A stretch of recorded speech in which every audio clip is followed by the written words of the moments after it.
a little more updated than the radio frequency, is the microwave allows us to treat with multiple probes, and it allows us to treat in a much faster way.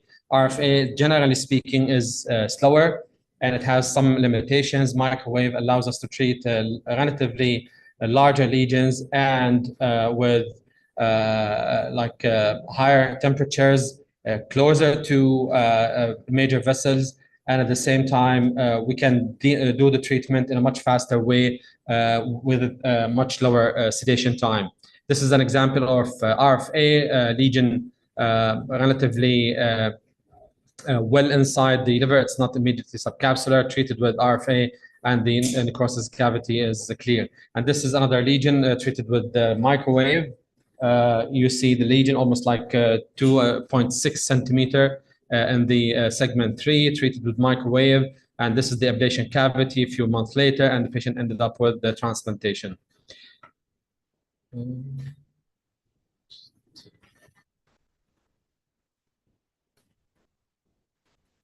Okay, so now the ablation has become a very good alternative to surgery. And there are so many trials, so many retrospective studies that prove to be ablation is proven to be as good as surgery, specifically talking about smaller lesions, less than 3 centimeter. But at the same time, it preserves it just gives us better outcomes in terms of less complication rate and less recovery time, less blood loss during the surgery or the operation. Radio frequency ablation compared to microwave. This is another meta-analysis that shows that microwave has become relatively, in our practice at least, I would say, the standard of care, because it allows us to do it in a faster way with less GA time, and with all the consequences of the GA, whether it's intubation or the recovery from the intubation or the GA. Then irreversible electroporation, and I'll focus a little bit on this. This is a newer technique, and we have it in National Guard. It applies very high frequency current in very microseconds fractions. This will create pores in the cell membrane. It destroys the cell.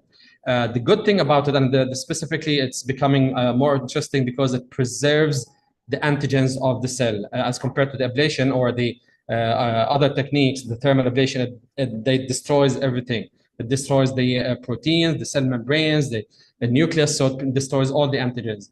The IRE and the cryoablation, they preserve the antigens, so that opens the window for the immunotherapy.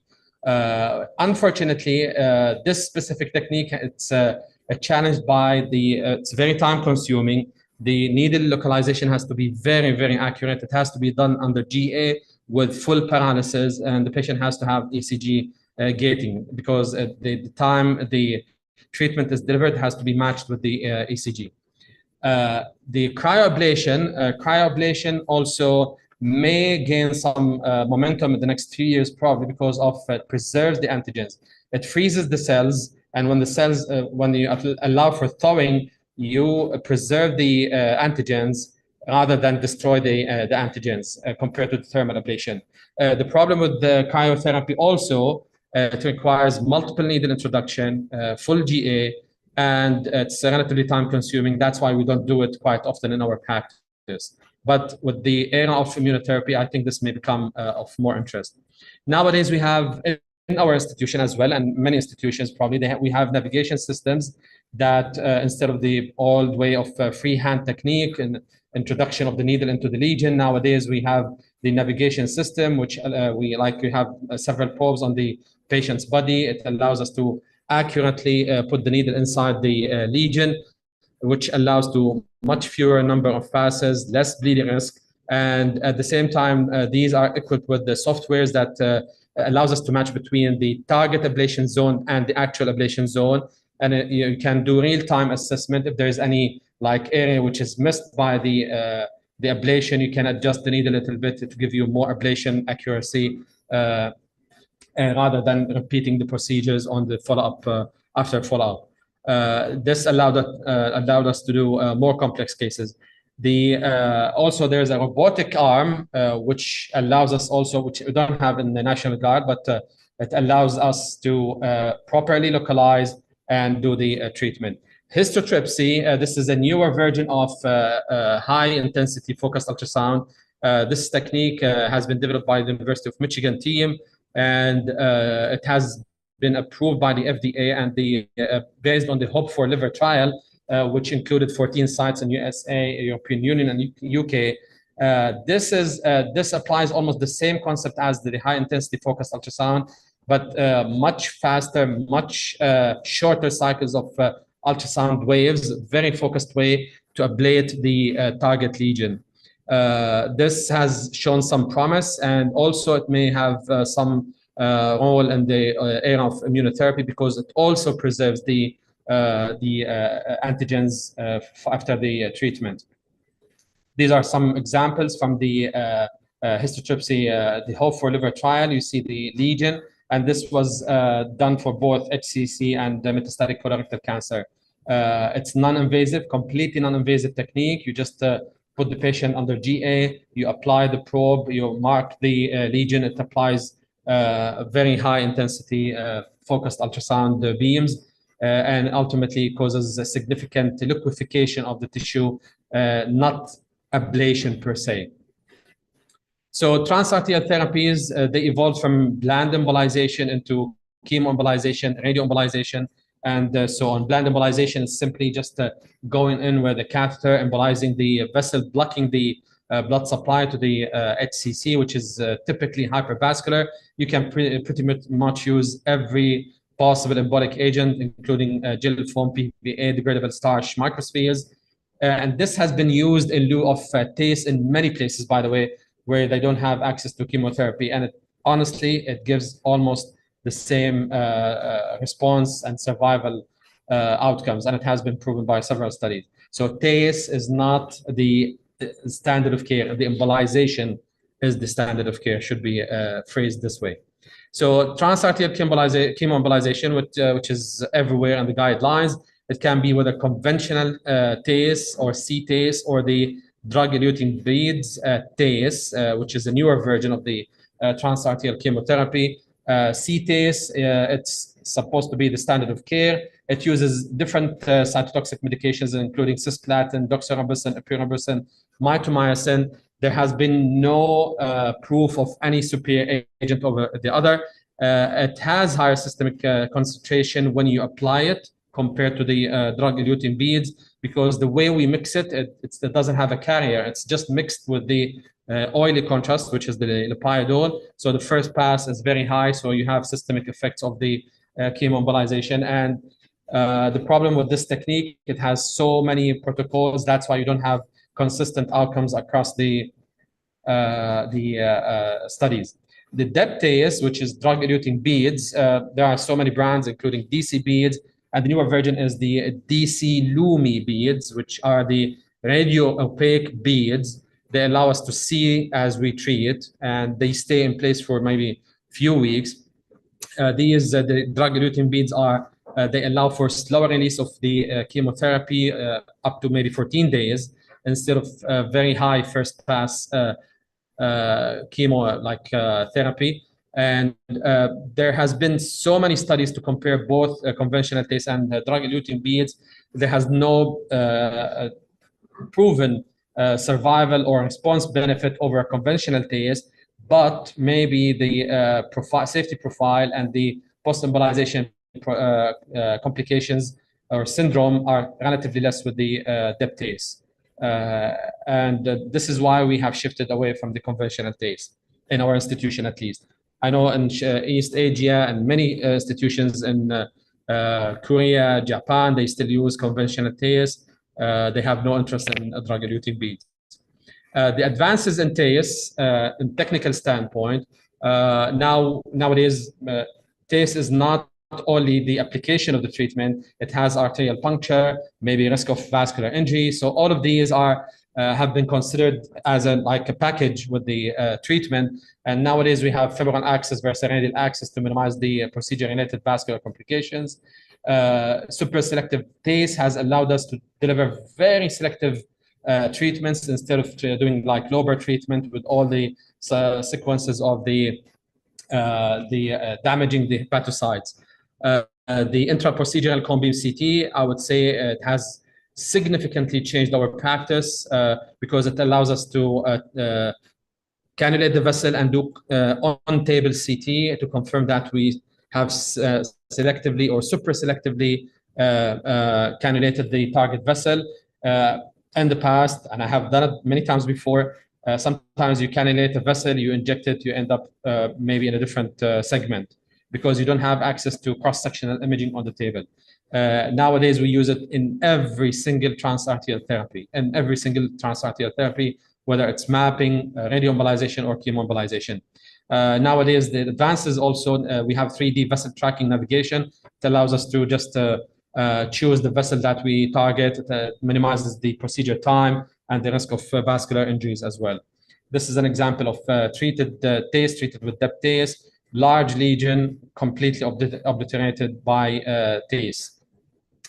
Combining treatments, whether it's DEP TACE with ablation, it has shown some benefit in some certain cases where the lesion is relatively high or not possibly accessible or visibly accessible for ultrasound only. You embolize it, then you target with the ablation in order to enhance the treatment effect. Radioembolization, you all know radioembolization has become of increasing interest in the past, maybe 20 or 25 years. There are two different types of radioembolization or Y90 carriers, Certix versus the glass spheres. They have different physical characteristics, including the specific activity and the number of particles. And these TARE has been increasingly used, at least in our practice and many other institutions, instead of TACE because of the multiple trials that had shown that one TARE is probably better than several TACE sessions. And this has been proven by the CERTACE trial, which showed the single session radioembolization.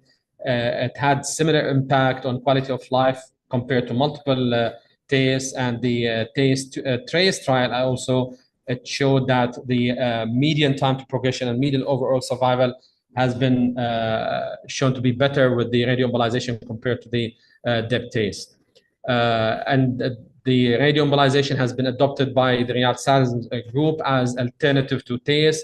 They have done maybe much fewer number of TACE, and they have used TACE as a primary treatment for HCC instead of TACE.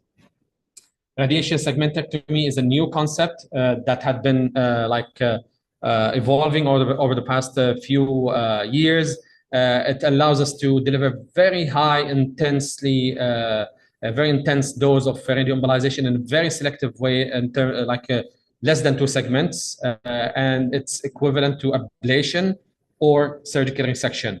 And it had undergone like several iterations over the past few years in terms of the dosimetry, the gray that we deposit inside the tumor in order to achieve complete pathologic necrosis.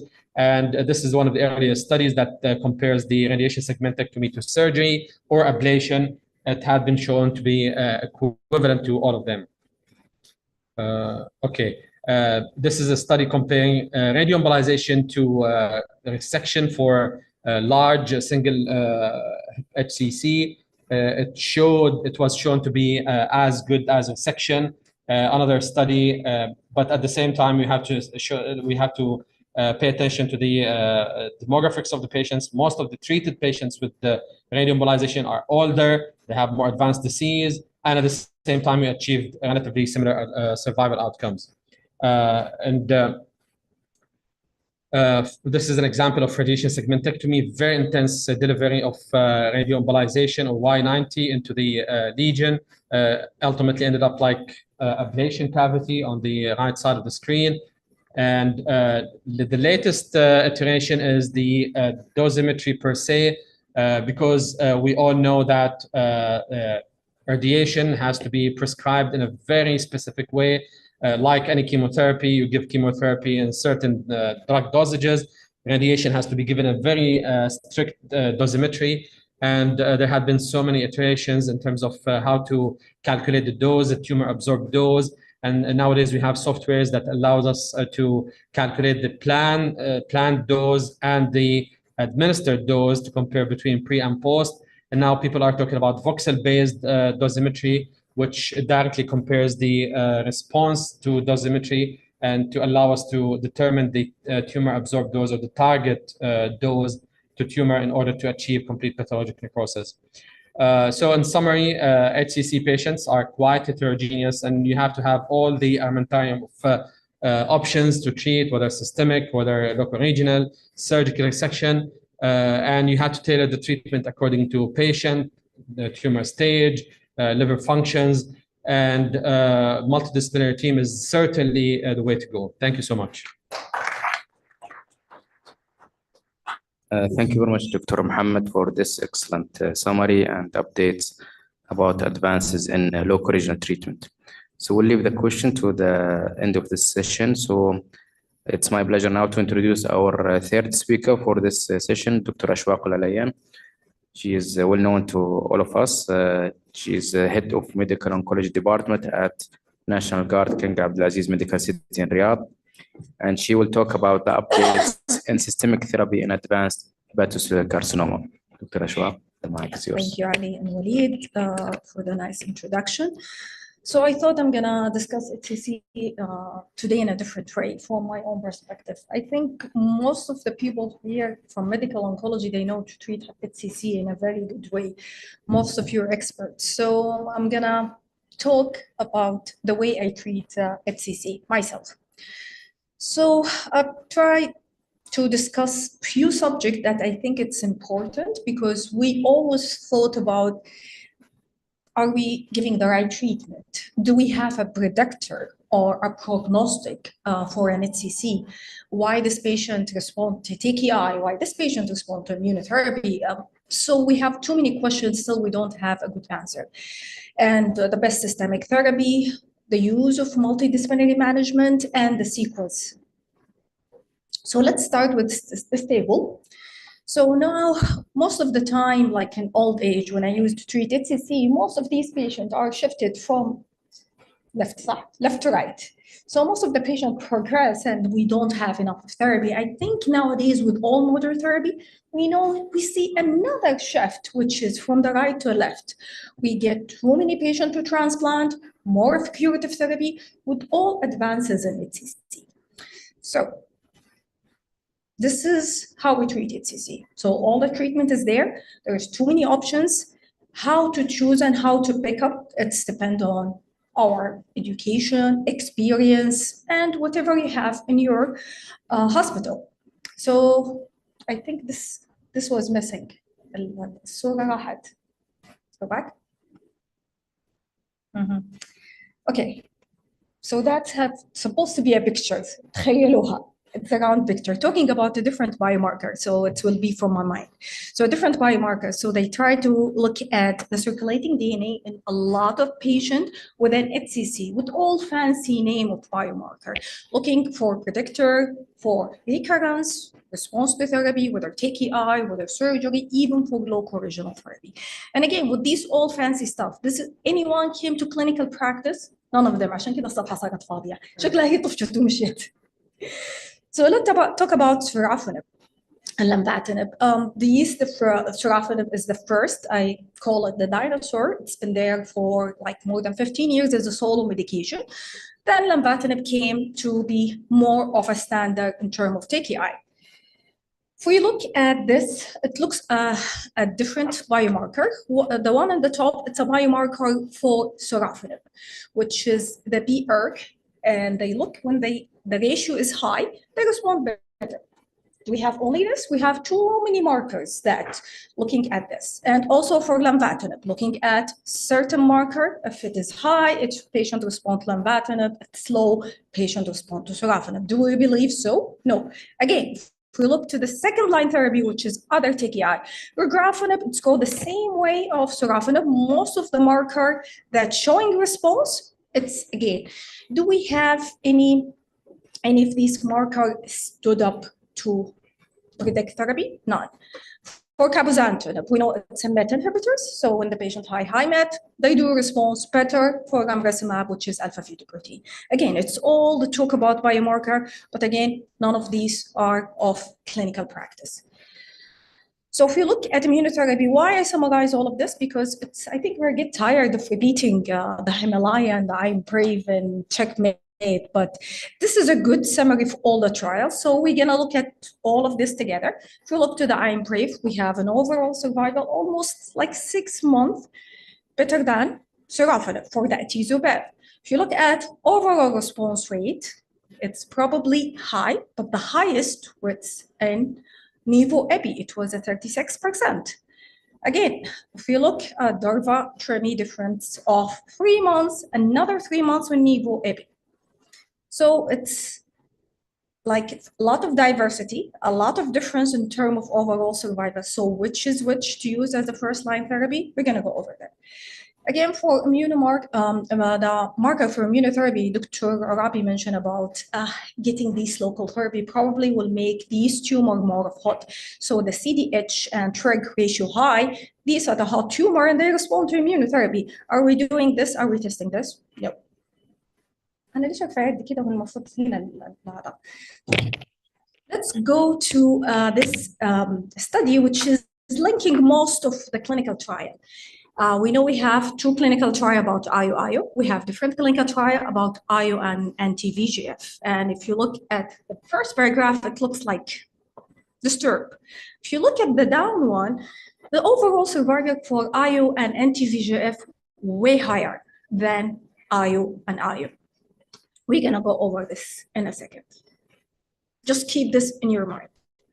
Again, you're gonna find a lot of people will tell you, no, this patient is non-viral, so don't use atezo-bev, whatever.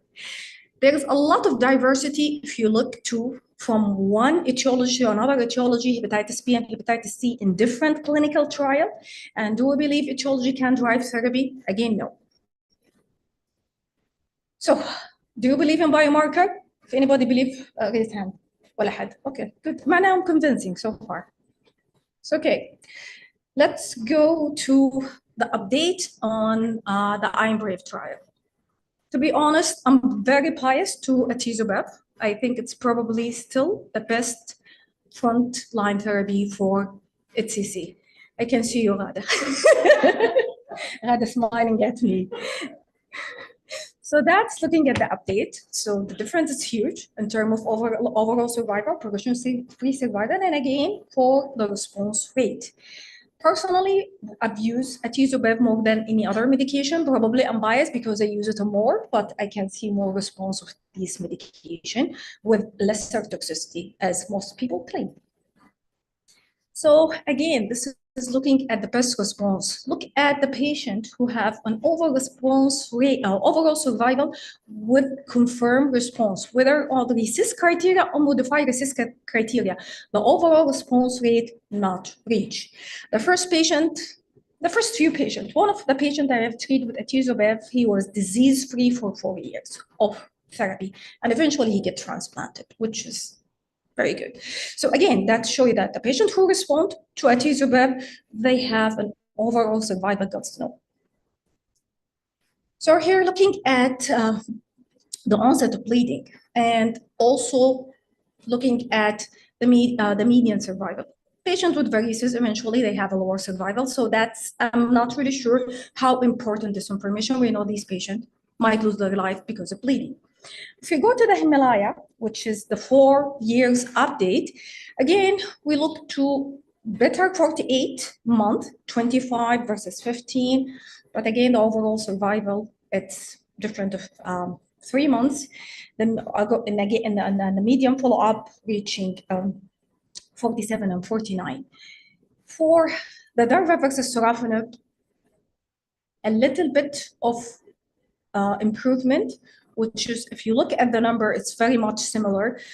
But I think the Himalaya, it's proved to us one thing, that we do have better single agent immunotherapy to use alone.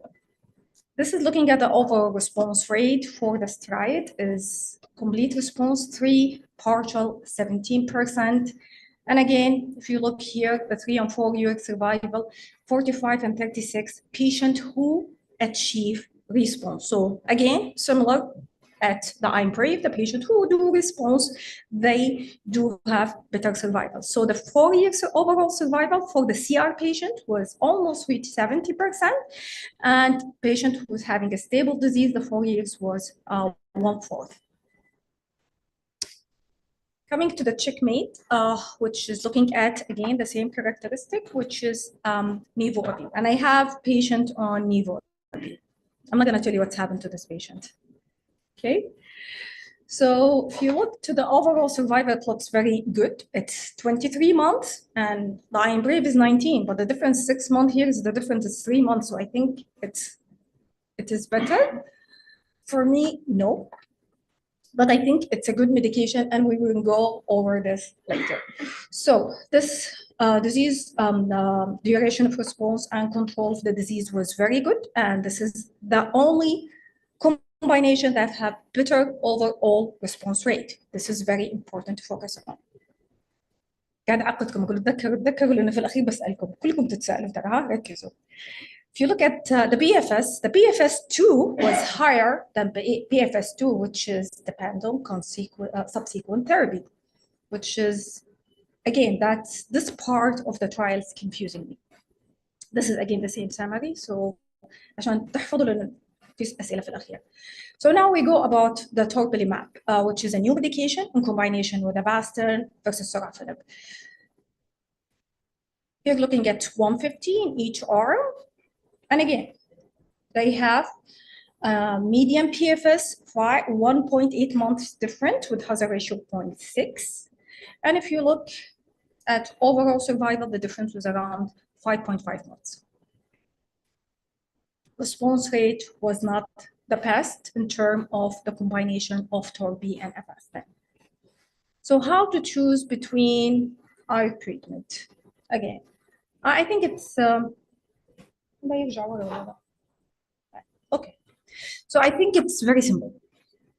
For most of the patient, I think you have to choose between IO and TKI. For a patient with a high disease burden, I think IO therapy would be better. Patient is not fit for IO. You will have targeted therapy. We have a slide can describe this. I think Fahad, he was talking about the local regional therapy. I'm just putting the launch trial as an opening to going to the combination. I think this is what opened the door of having combination between drugs and TACE. This trial show a good overall survival, almost like 6 months with adding lenvatinib to TACE, but this is for locally advanced. For the Emerald, Fahad mentioned it very well. I have to just mention one thing. They exclude VB3 and 4. And they include a couple of patients, which was PCLCA, which that I think are down,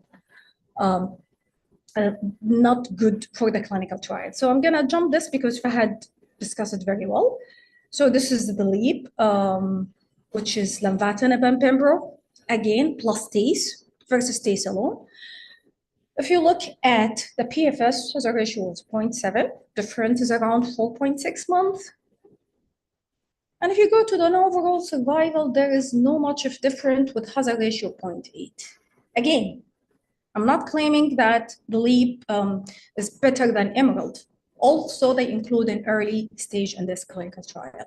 They have a better objective response similar to the Emerald trial.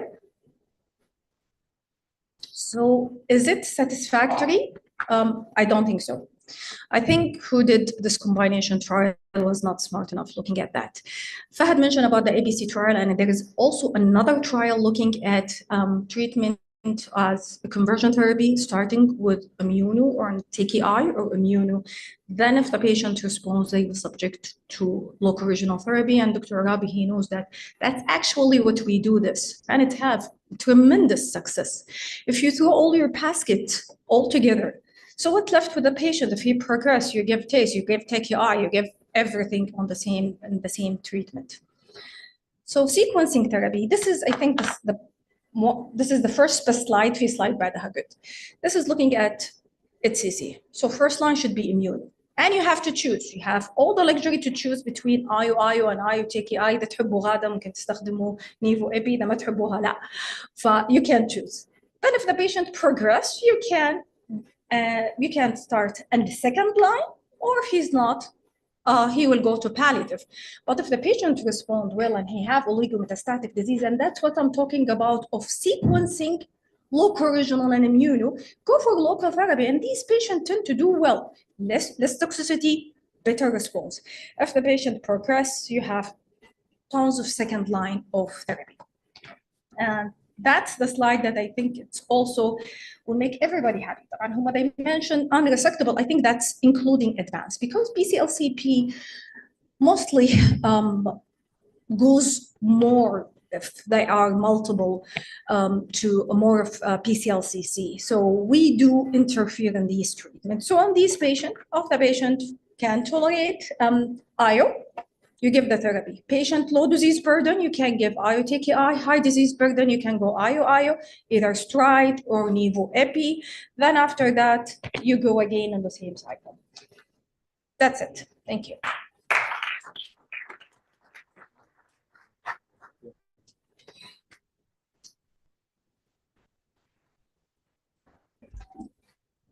Thank you very much, Dr. Aswag, for this excellent presentation. So we'll open the floor for questions from the attendees and from online attendees as well. Dr. Fahad Al-Majbal, I have a question.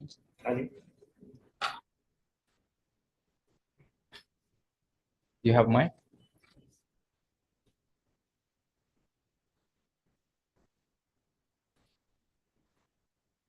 Thank you so much. It was a great session, first one. My question to Dr. Mohammed, our intervention radiologist. Now, as you can see, around 20% of those patients, they will require local regional therapy.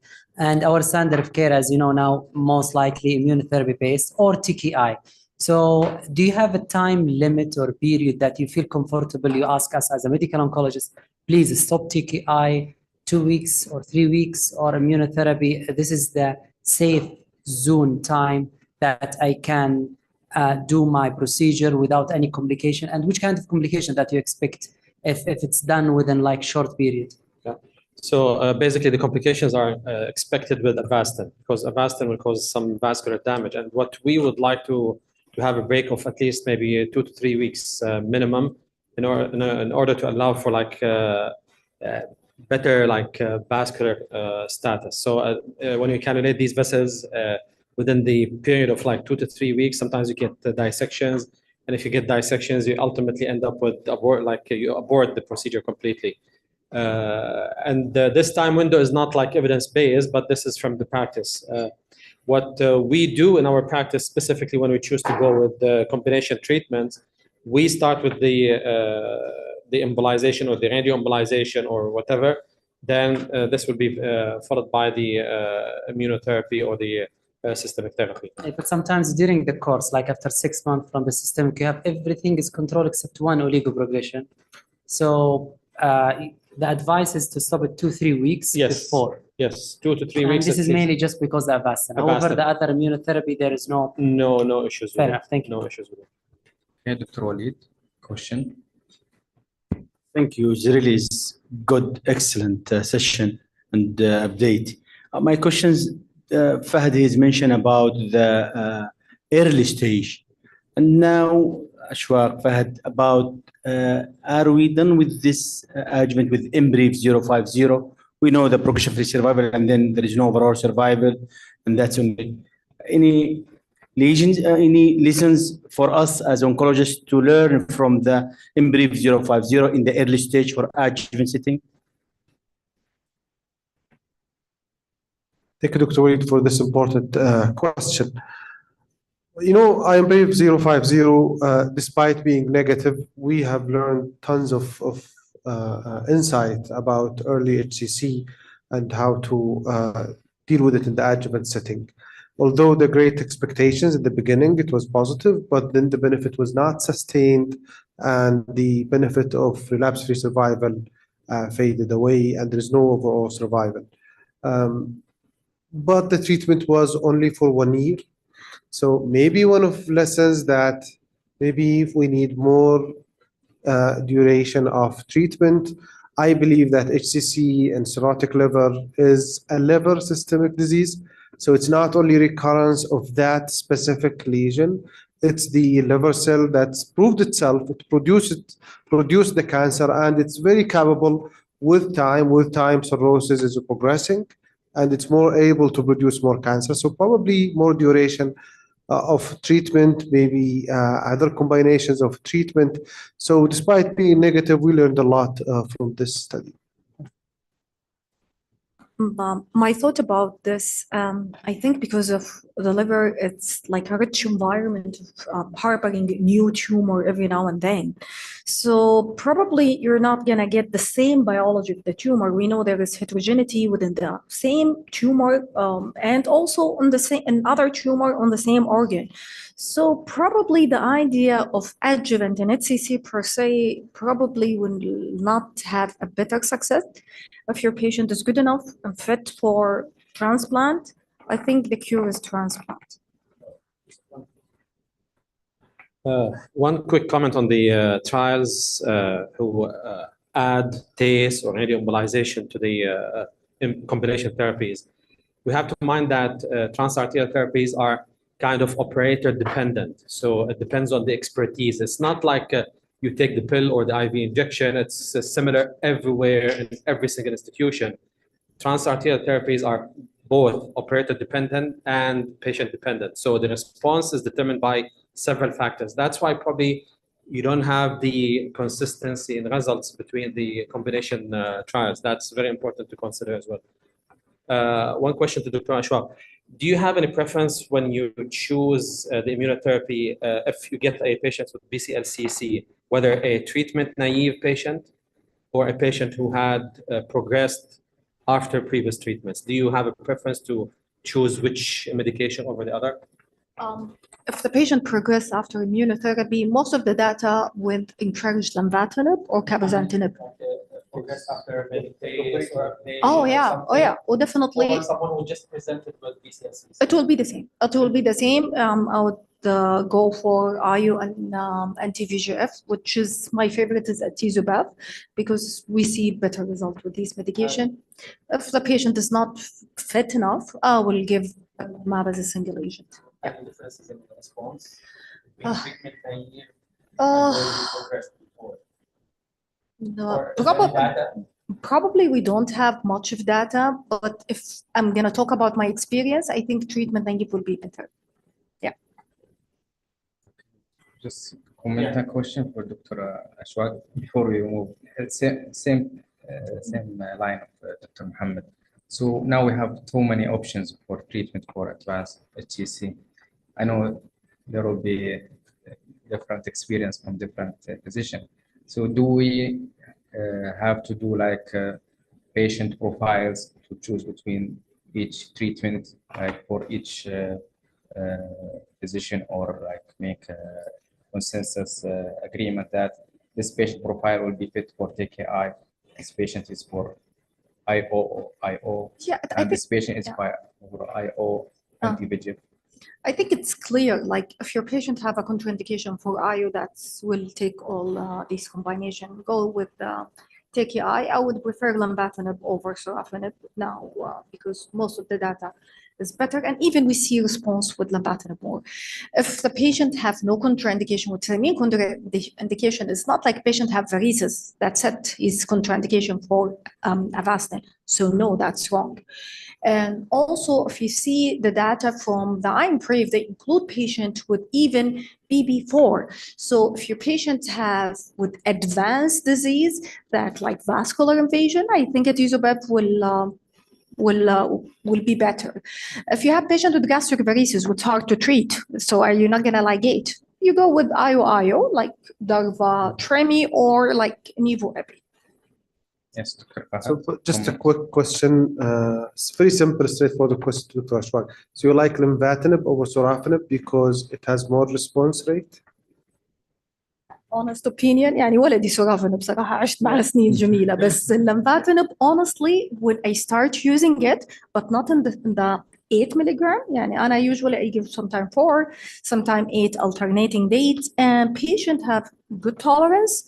يعني the toxicity is definitely higher than sorafenib. But the response Definitely. rate, that's why. It's better. What's So better? other regimens, if they have response rate, most likely more. ممكن. So this, I think, leads us to a question was sent by, I think, one of the online attendees about the child B patients. So, Well, this question is fit for me because I usually give child 7, but not 8. Okay, B7. So B7, I give B7 all the regimen that you can imagine. كل التريتمنت. I had a bad experience actually with child B7, but with ascites. So, والله دكتور, so I don't know. Dr. Ali, patient rate after I only agree one with cycle. you. But HCC patients are heterogeneous. Not all 7 are the same. I always look at the performance status, the age of patients, the comorbidities. So B7 fit patients, go ahead with the treatment. But like elderly, weak, B7, then probably not. So I think they're not the same, and every patient should be taken.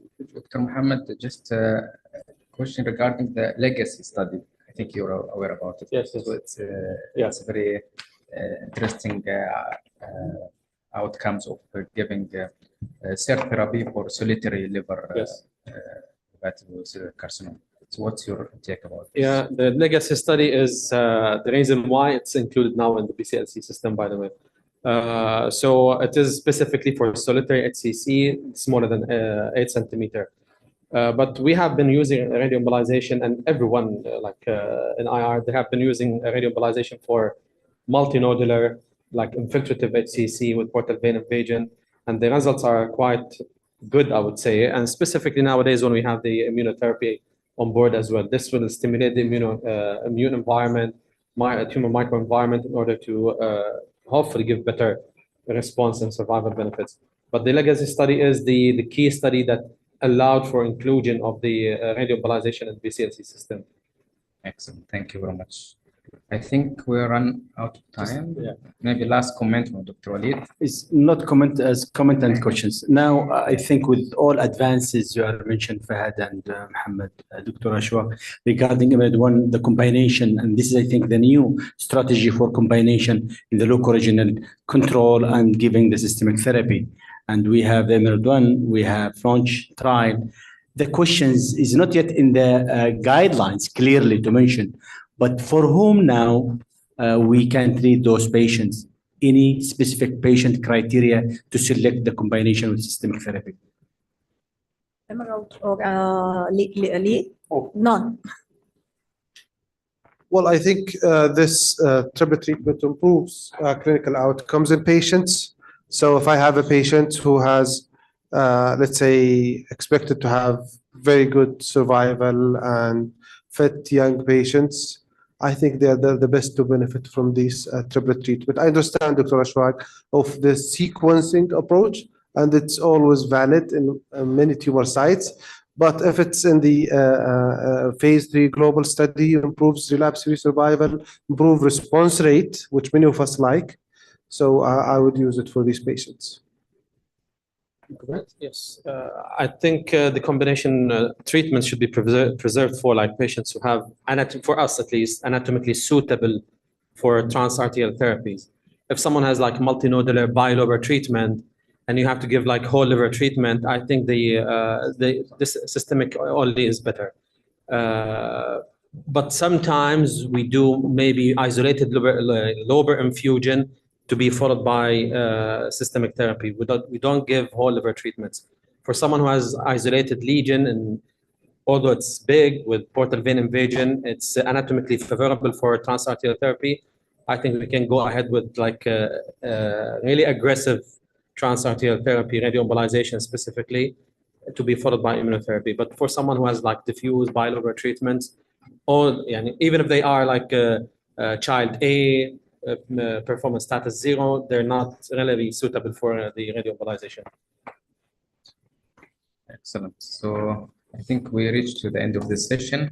I would like to thank all the speakers and moderators for this great educational session and great discussion.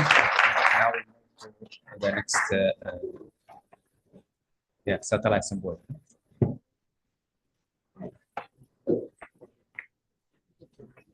Thank you, Dr.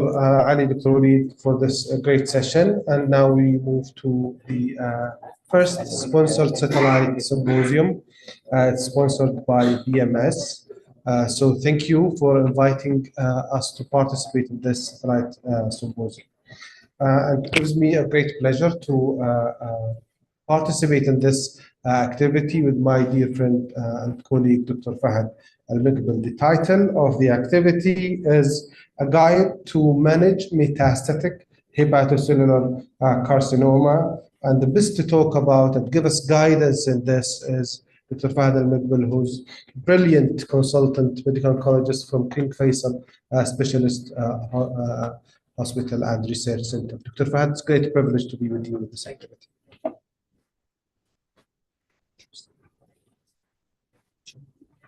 بسم الله الرحمن الرحيم. جمعة مباركة. الحمد لله والصلاة والسلام على أشرف الخلق محمد عبد الله صلاة التسليم. Thank you BMS, thank you Ghadia, thank you Hawazin, thank you all the BMS team for sponsoring this. So in the next 20 minutes, I will talk about RCC, however, from different angle. I know we heard from the expert, from the most expert, our godfather or godmother in the HCC, Dr. Ashwaq, but I will take it from different angle. I will promise you I will present it from different angles slightly with the support of Dr. Ben Shamsa. So I will walk you through 4 main objectives: HCC in the kingdom, landmark trial, and which one to use, but from different angle of Dr. Ashwaq, and mechanism of action of resistance, which is always, this is what we need to look, why we have resistant after a period of time, patient, this medication is not working, and what's the future in the HCC. So HCC in the kingdom, if you look to the registry, it's one of the top 10, actually it's ranked 10th among both gender. It's the 7th in the male and the 10th in the female, with around 300 plus cases. If you look to the King Faisal Riyadh, we have our own registry. Last one was 2023. It's around 150 cases, but I believe because we are part of, I'm part of the committee of the HCC, we are almost this year reaching around 200, and still we are in the September still on the 3rd quarter.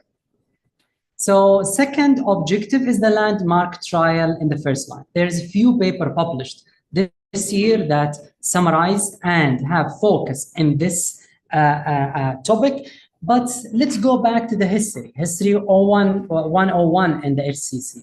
First trial, sharp, reflect, see the gap between them, see the evolving. It was very slowly from the sharp, reflect, and so on, and the second line.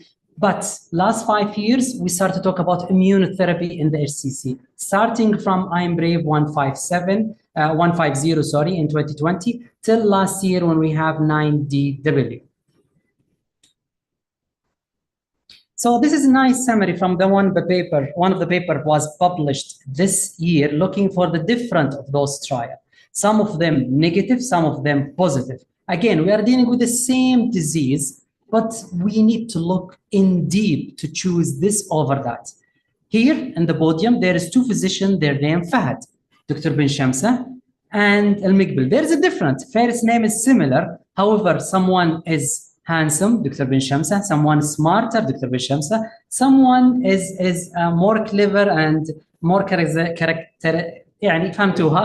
compared to the other, which is standing and talking to you. So there is a difference. Although we have the same name, first name, we are working as oncologists, but again, there is a difference. The same thing in the trial. All of them phase 3. All of them, we are talking about 500 plus sample size. All of them look like they have the same patient characteristic, which is child A, ACOG 021, but as mentioned by Dr.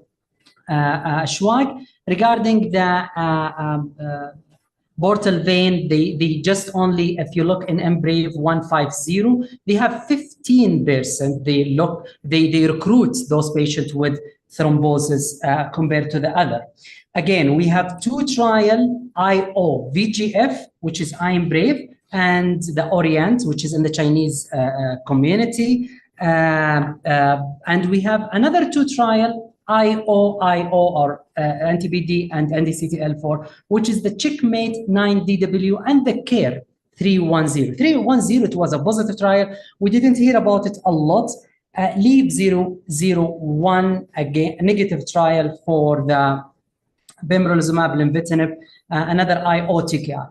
So we have Embrave 150 anti-VEGF with immunotherapy compared to the sorafenib.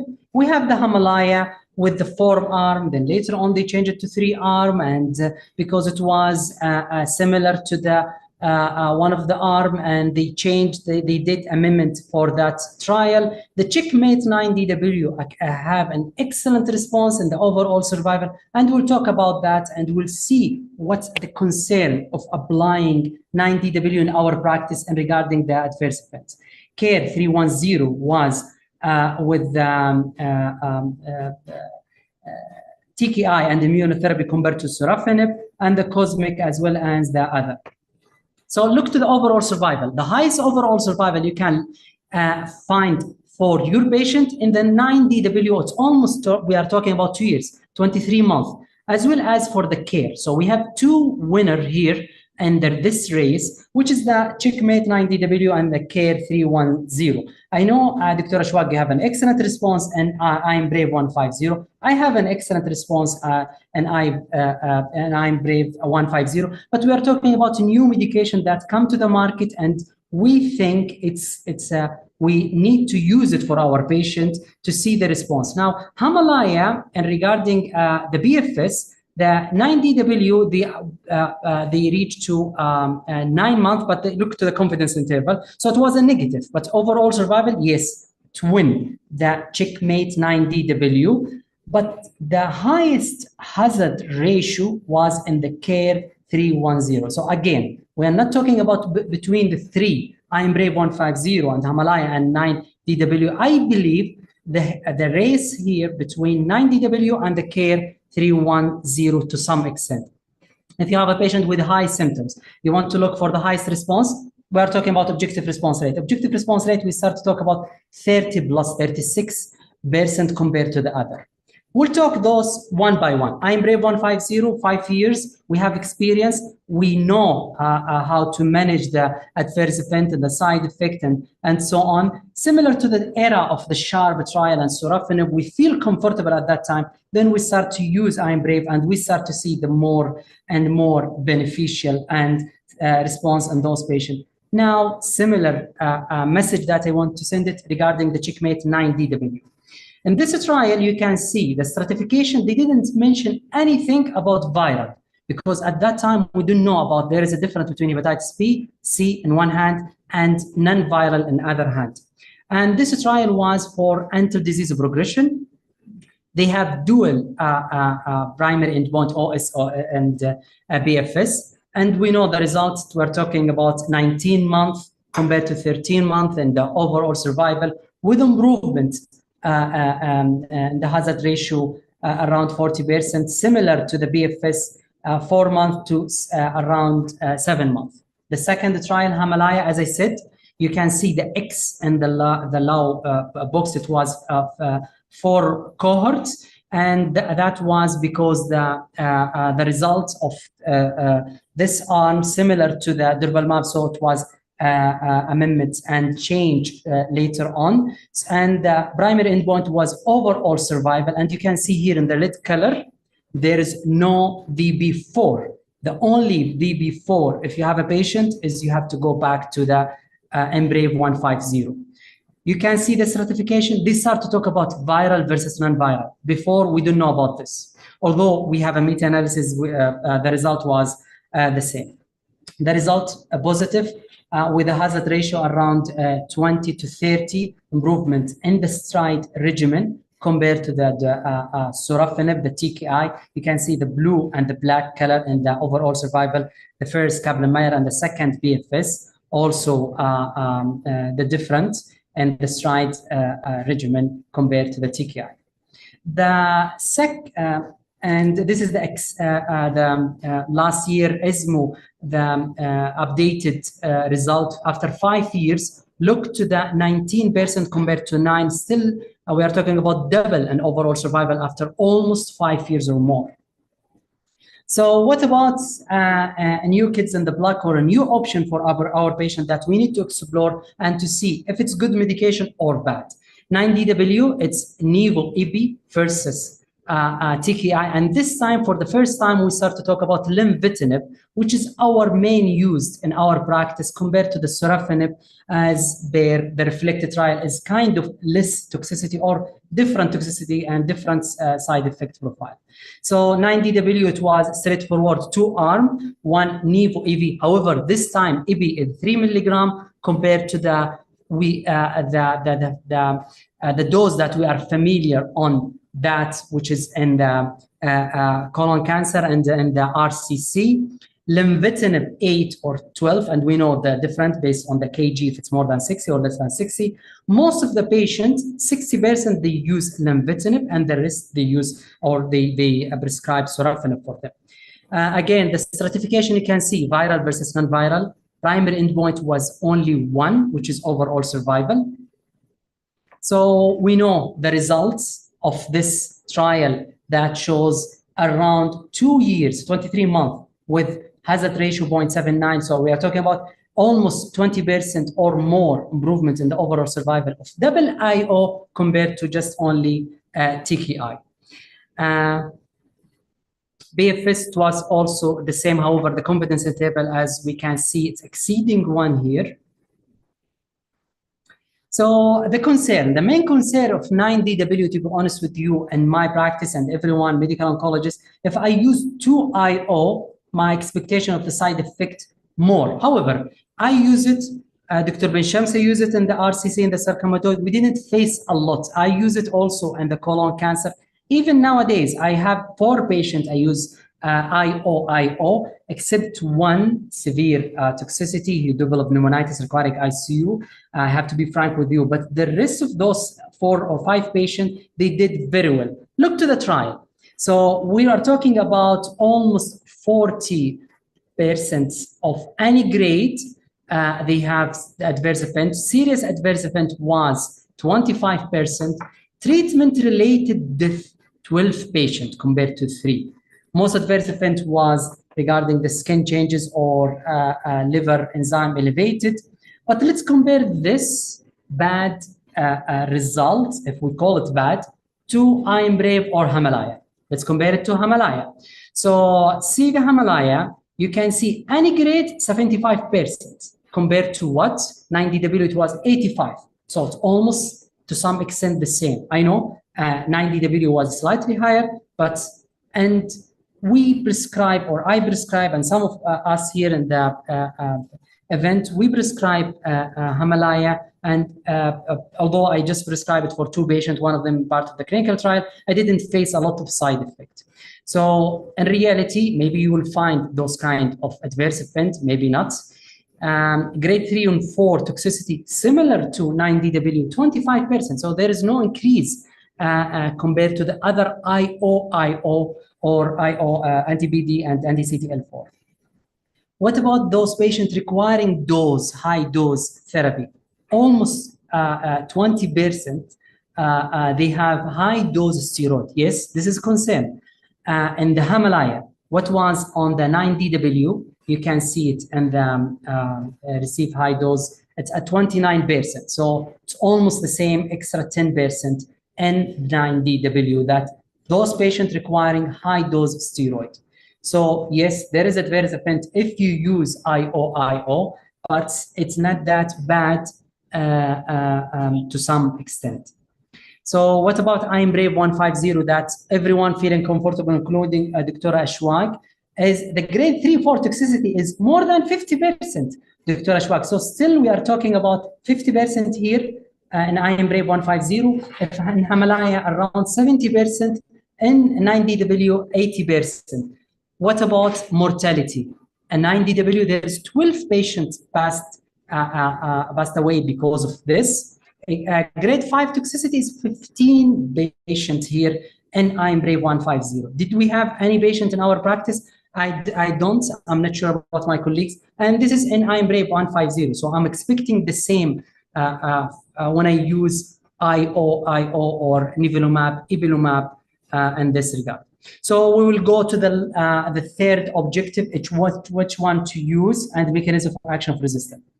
I will go quickly in this matter. So which one to use? I have 3 factors in my practice to decide. First one is the priority is my patient preference. My patient, your patient, every patient in the world, they want the highest response, either in the overall survival, BFS, or objective response rate. They want the best response, and this is their answer always.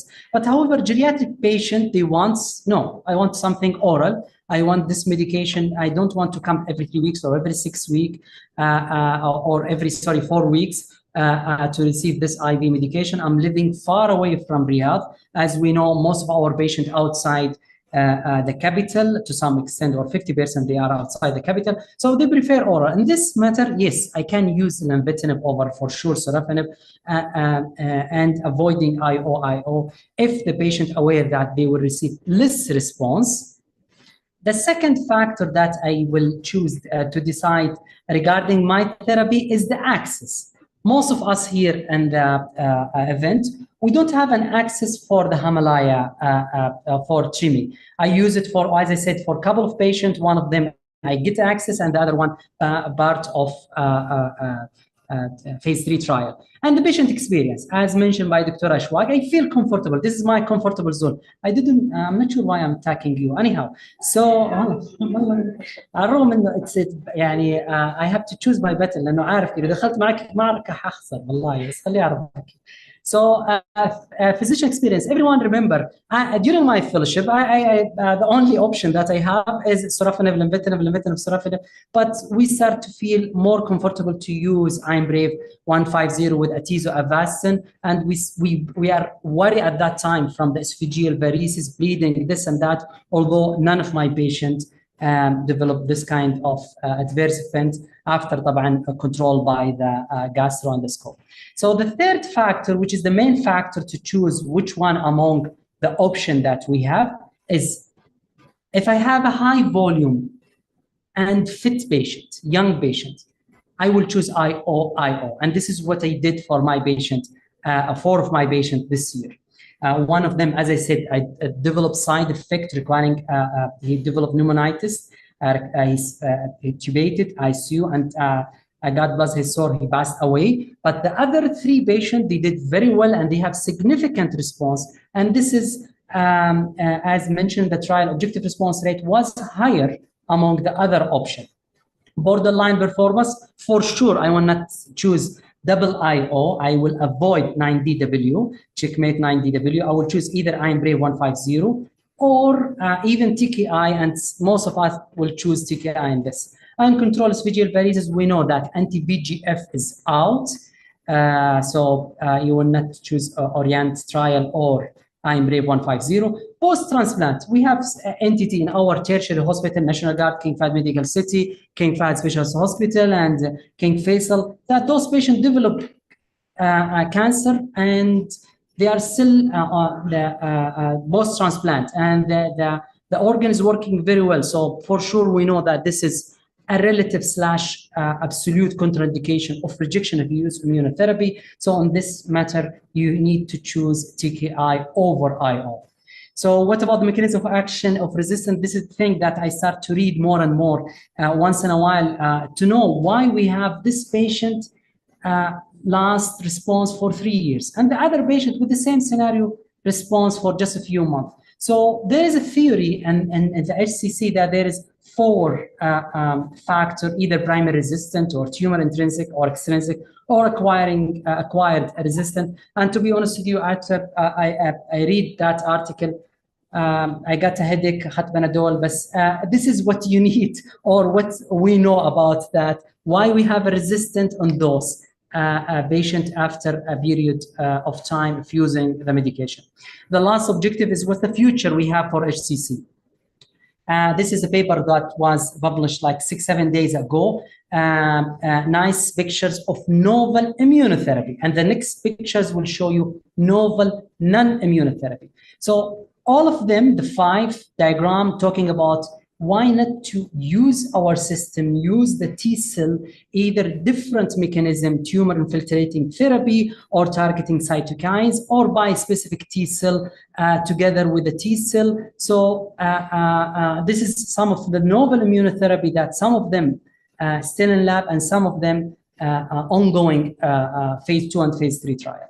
Again, this is non-novel but non-immunotherapy, either by PARP inhibitor, FGFR inhibitor, and KRAS G12C that we use in either lung or colon. But this is theory. What about practice? Again, this is another paper summarized that ongoing trial in 3 different group: immunotherapy alone, either IO, or immunotherapy with anti-VEGF, other than what was published, immunotherapy with TKI, different phase 2 and phase 3. So we have a lot of ongoing trial that's trying to explore and to have more option for our patient.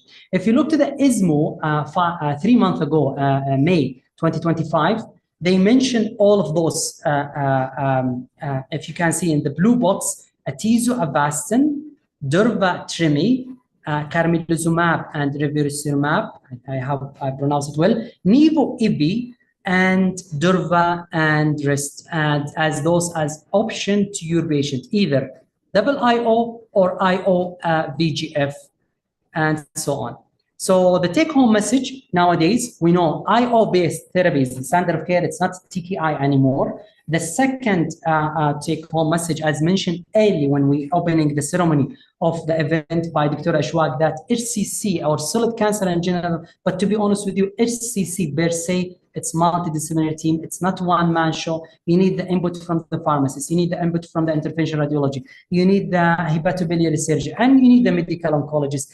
And every once in a while, during the course of the therapy, the course of the therapy change right and left based on the response or the progression of the disease for that patient.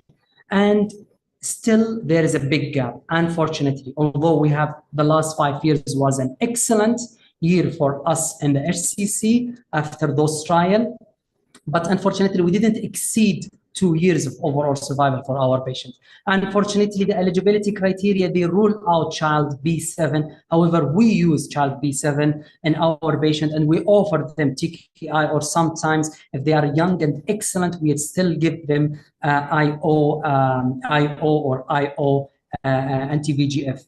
Biomarker, what we start to do in King Faisal sometimes is to take a biopsy to explore more if the condition of the patient allow, and the biopsy will not delay starting systemic therapy. We want to explore more what's going on inside this organ. As we all know, this is the only organ we count on radiology diagnosis, not biopsy, compared to the other solid cancer. And again, transplant patient, I know this is a small percentage, but still there is a big gap in therapy. Thank you so much. Those are. Thank you very much, Dr. Fahad, for this excellent talk, as usual, and excellent guidance about the management of advanced hepatocellular carcinoma.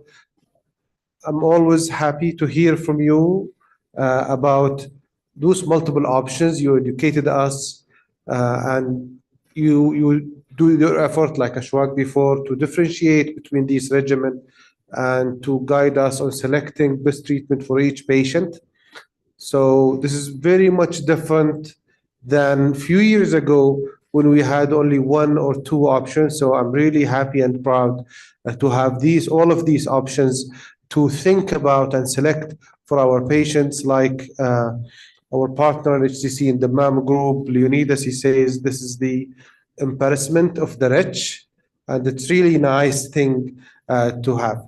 We have 5 minutes, maybe some discussions and questions, and we'll start with Dr. Arabi.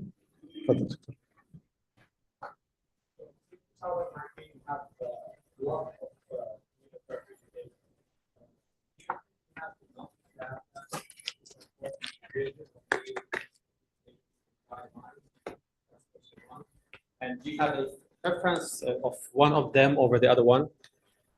Thank you, Dr. Mohammed, for the question. First one, sorry, I did not get. So we have enough clinical trial. Those trial we didn't integrate in our guideline, or what? No. The question is, it's been only 6 years since we had these like immunotherapeutic agents in the market. Yes. Do you think we have enough data to make it all the way into the guidelines? Absolutely. So, Yes, that's and a this is, question. yeah, good question, Dr. Mohammed. So this is the story of our cancer therapy. So most of those trials, either in the HCC or in the non-HCC, non-GI or GI, they are new in the market. Some of them we just have experienced 2 years, or the landmark study was just published a few months ago. As we all know, unfortunately, in the oncology field, we are dealing with life and death, advanced disease. So in the perfect ideal world, I prefer to have a long duration to get the full picture and to get the phase 4 and the markets, the side effect, if there is any adverse event that's happened, and to get more longer mature data. But with the life-threatening disease, I think the short period, like even a year, I'm happy with any trial that publish a year follow-up or 1.5 years in some of the aggressive cancer like pancreas and the gallbladder. For the HCC, I think we have a good data that with follow-up, like as I mentioned, Habalaya, around 5 years or 6 year follow-up. So yes, those data is enough for me, and I'm feeling comfortable to prescribe the medication. The second question regarding Preference. Yeah. You have so many of them now. Do you have a preference? So it's really difficult, but as I said from the beginning, there's two Fahad. Someone is really smart and someone not, someone with the hair. So you cannot compare. Maybe you have something in your heart, but you cannot tell me which one is better. And there is Arabic saying, قديمك نديمك. So we all familiar with the SHAR. We get happy with the sorafenib, then later on lenvatinib. Now this is the transition zone for us to move from just a pure IO VGF to, I believe, IO. I mean, checkmates 9DW. I'm not saying that because this is a satellite symposium. As I said, I criticize the trial. I mentioned which kind of side effect.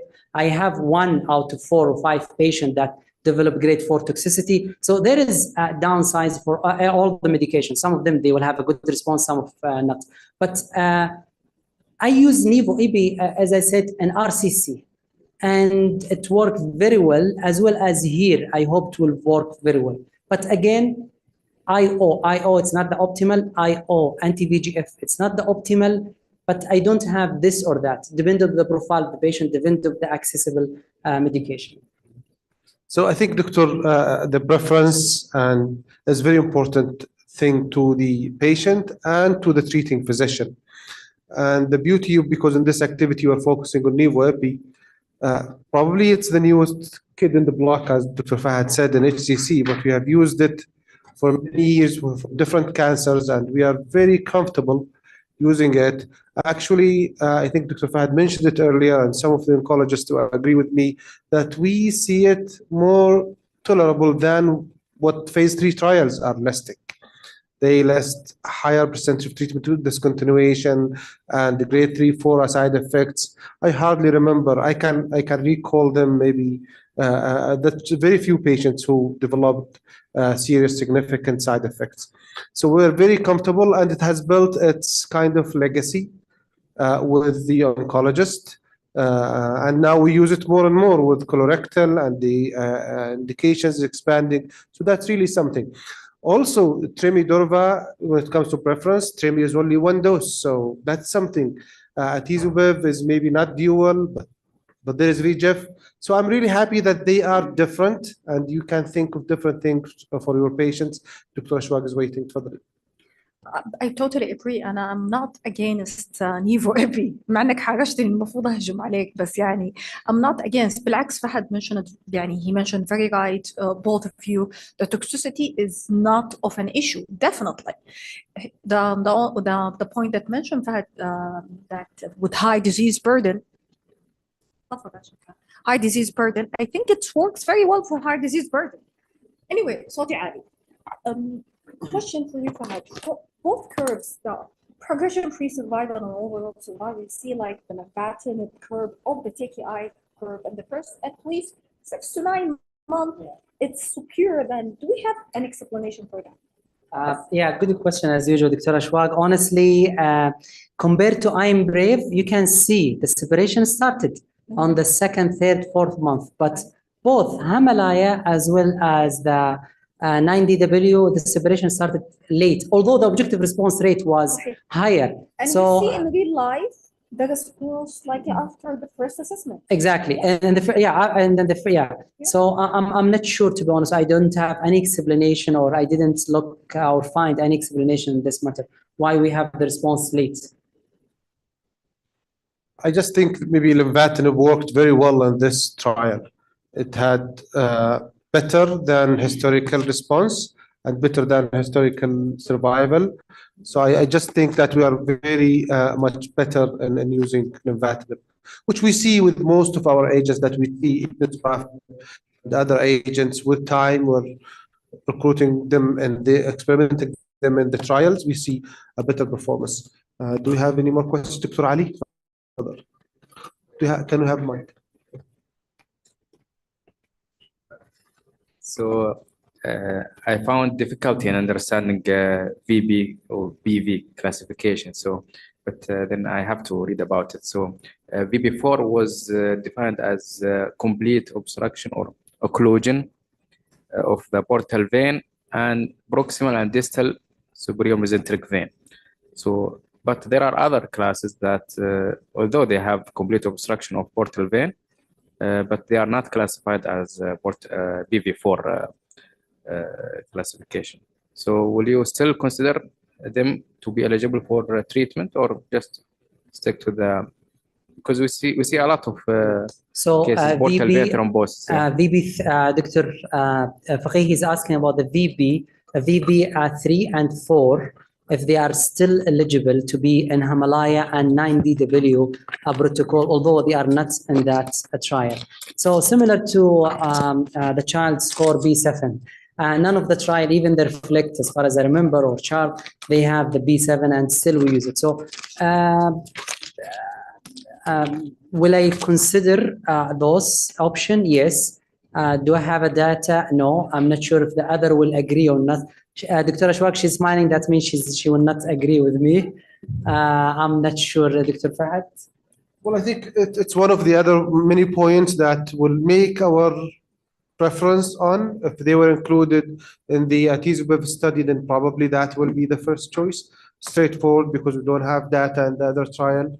But if they were not, it's not like absolute contraindication. It's just one of the things that you want to prefer. Similar about, I mean, the beauty of this regimen that it's not vascular, it's not bevacizumab, which I've used a lot of bev and also in HCC. And although it's my first choice standard of care at this time, atezo-bev, but I have seen many side effects of bev, not the atezo. Bleeding, strokes, tumor ruptures, let alone the GI bleeding, thrombocytopenia. And I had one of the patients, I had to stop bev after maybe in cycle 5 or so, although this patient was having a great response with that atezo-bev, but I had to stop it because of thrombocytopenia. So again, that's because it's different class, different regimen without anti-VEGF. It's really nice. Dr. Abdul Hamid, حياك الله, تفضل. Thank you, Dr. Fahad, both of you. My question or comment about preference and how to choose, and you nicely mentioned that. But the point here, since we have comparable overall survival in all of the immune checkpoint inhibitor, what is your take on the combination of LiFo-IBI when it comes to response rate? And I want to share one case that I managed. It has complete response after 4 cycles. I'm not sure if you face anything similar, and I'm sending this patient for transplant. So what is your take on this, and your experience, the cases that you managed? Have you have any similar responses, and would you consider transplant for those cases that have good response? And the second point is the dose of IBI. It is 3 milligrams. So would you go with 3 milligram, or you switch some patient to 1 milligram instead of 3? Thank you. I will give the mic to my dear Fahad to answer, but first I want to congratulate you on this case. I think the happiest person is the oncologist when he has complete response, especially in such a very aggressive, devastating disease. Probably sometimes we are happier than the patient himself. Thank you. So, Dr. Abdul Hamid, If you look to those 4 or 5 patients, I cannot recall how many that this year I give them Nivo Epi. One of them, I look to this table, and I write objective response rate. So the highest, as I said, was Nivo Epi. And the patient was symptomatic, in good shape to some extent, and it was around 17 centimeter the mass. So he had an excellent response. If you look to the alpha-fetoprotein in our lab, he reached the number that he cannot exceed that number. So above, I cannot recall the number, but he cannot give you a more than that upper limit. Then after first cycle, second cycle, you can see there is a drop. And by the way, his baseline AC was slightly elevated. So he had a good response. I will not go to the level that, but again, this is general talk. I'm not sure about your patient, to the level that for transplants. But again, you need to explore all the option. I wish that I have that amazing response to the level that I start to think about transplant. And for sure, you didn't offer transplant immediately. I mean, you discussed it in the HCC tumor board. So yes, I have one case that had an excellent response. Regarding the changing the dose, I'm liberal, but not to the extent I'm changing the dose. Like, I can recruit child B7, but I will not change the dose of EBI. I can make EBI 4 dose, not like 5 dose. So I will stuck with 3 milligram per kg. I wish that I can give 1 milligram similar to RCC. However, 9DW was based on phase 2 trial that they showed the efficacy of 3 milligram better than 1 milligram. So this is why they swap the dose to some extent. I think, Dr. Abdulhamid, your case and your question just speaks about how far we have gone in HCC. Great responses, and now we think of transplanting such initially advanced disease. And I agree with you, after a duration of stability, you might think of curative intent treatment. Thank you, BMS, for inviting us to participate in this activity. Thank you, Fahad. I've learned a lot from you and we enjoyed your talk. Thank you for all of you who asked and listened and participated in the activity. And I think it's time to move group photo with the most handsome Dr. Fahad. Yeah, short break. We'll come at 4, but we will have group photo.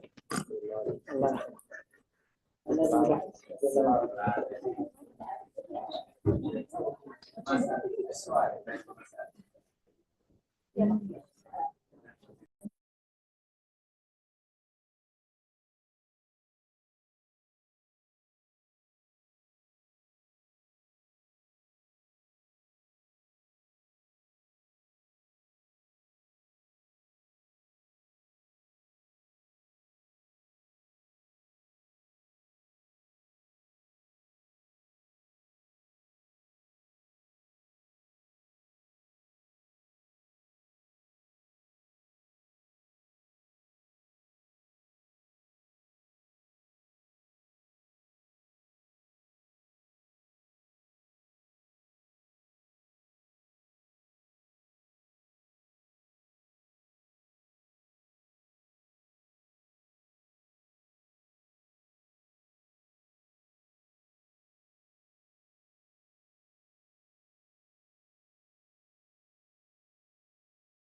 The series.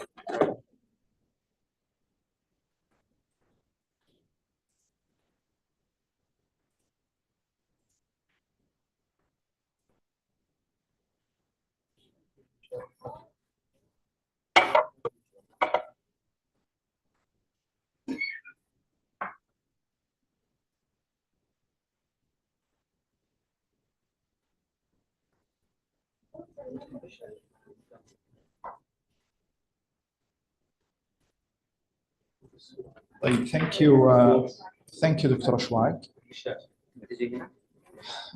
So we want to do this slightly differently. So we want to do this as a live tumor board where we actually have a medical oncologist, a surgical oncologist, a consultant abdominal imaging radiologist, as well as an intervention radiologist. So I'll start off by presenting a recent hepatocellular carcinoma case that recently came to my clinic. So this is a 71-year-old man who got referred to me by the hepatology service for consideration of systemic therapy for his newly diagnosed hepatocellular carcinoma. I would like to encourage the online attendees to ask questions about each case. He has no known medical comorbidities. He actually presented rather recently to the emergency department with non-specific, however, severe abdominal pain. He got investigated with lab work as well as imaging in the emergency department and was admitted subsequently in the hepatology service. So this is his initial imaging, and I'd like to ask Dr. Hannah to give her opinion. So here are the CT abdomen and pelvis images. The top images are the arterial phase, portovenous, and then the late phase. We can see the left lobe has a large hypervascular mass that shows washout in the lower image, consistent with the HCC LARAT 5. And then we can see in the right lobe and left lobe, there are other hypervascular lesions that show washout, also consistent with LARAT 5 HCC. The portal vein was patent. There is no ascites, so the overall picture is consistent with multifocal bilobar HCC. Largest lesion is in the left lobe. Is it ruptured, or does it look like it's ruptured, Dr. Hannah? So in the left lobe at the anterior area, there is irregularity at the capsule and trace of fluid surrounding it, which suggests an impending or early micro rupture. However, there is no active bleeding or fluid. Okay, thank you. So the case, again, was admitted under the hepatology service. He was brought to our weekly tumor board. And I would like to hear Dr. Naif as well as Dr. Arabi's input on what should we do to a impending rupture or an early ruptured hepatocellular carcinoma. Are these cases, or can these cases be managed surgically, Dr. Naif? Will depend on the patient performance status and his liver function test and the portal pressure. Usually, if it's life-threatening and there is no availability of intervention radiologist, usually we take them to theater. Most of the time we do and check if they are like performance status as well. Usually we do ethanol injection intraoperatively to control the bleeding and try to avoid surgical resection. But since we have the intervention radiologist, usually this would be my first option. So this patient, when he presented with a clinical and imaging picture of impending rupture, and this is why we chose to go with the bland embolization. As far as I remember, his liver function was still preserved at the time of presentation, and his performance status was at the time of. So at that time, we were not dealing with managing HCC; we were managing bleeding complication, and it's not. The treatment is tailored to treat bleeding rather than treating HCC, and this is why we chose to go with the bland embolization only, not like combination of conventional TAEUS or any other sort of treatment. So the bland embolization is just simply we go in, select the feeding vessels, try to tamponade them with temporary agents or even permanent agents in order to minimize the risk of rupture and active bleeding if there's any. And hopefully we can shrink the tumor a little bit, resolve the symptoms. Most of these patients, they present with severe pain because of capsular tension as well. So we ended up with bland embolization only in this case. Excellent. So this is exactly what happened. So this patient received left lobe bland embolization, and it's needed to control the impending tumor rupture. This procedure occurred on the 29th of May 2025. Again, he was admitted under the hepatology service. They called our inpatient medical oncology team to see the patient. He had grade 2 transaminitis, which I think is expected with significant necrosis of a large tumor. When I saw him in the ward, his performance status was 2. He luckily remained or was child PU A. The hepatologists have done their initial laboratory workup, and he was anti-hepatitis B core positive, and they started him on entecavir. When I asked them to, because of the grade 2 transaminitis and his performance status, and having had received the bland embolization, I asked for the patient to come to my clinic approximately a month later, just to see what happens to the liver function test and to make sure, that he doesn't decompensate from a liver function point of view as well as physically. So he came to my clinic in early July of 2025. Performance status really did not improve much. He was still a performance status 2, still independent, came on a wheelchair, and he was able to ambulate independently in my clinic. His transaminitis improved, and his AST was, and probably this is his new baseline, is 103, ALT 134. He was child PUA, albumin was 30, total bilirubin 8, no portosystemic encephalopathy, no ascites, as well as having had a normal INR. I asked the hepatologist, and they usually do this without us asking them to. Any HCC patient that gets referred to us gets an EGD, and they did an EGD, and it did show grade 2 esophageal varices. So he does have portal hypertension.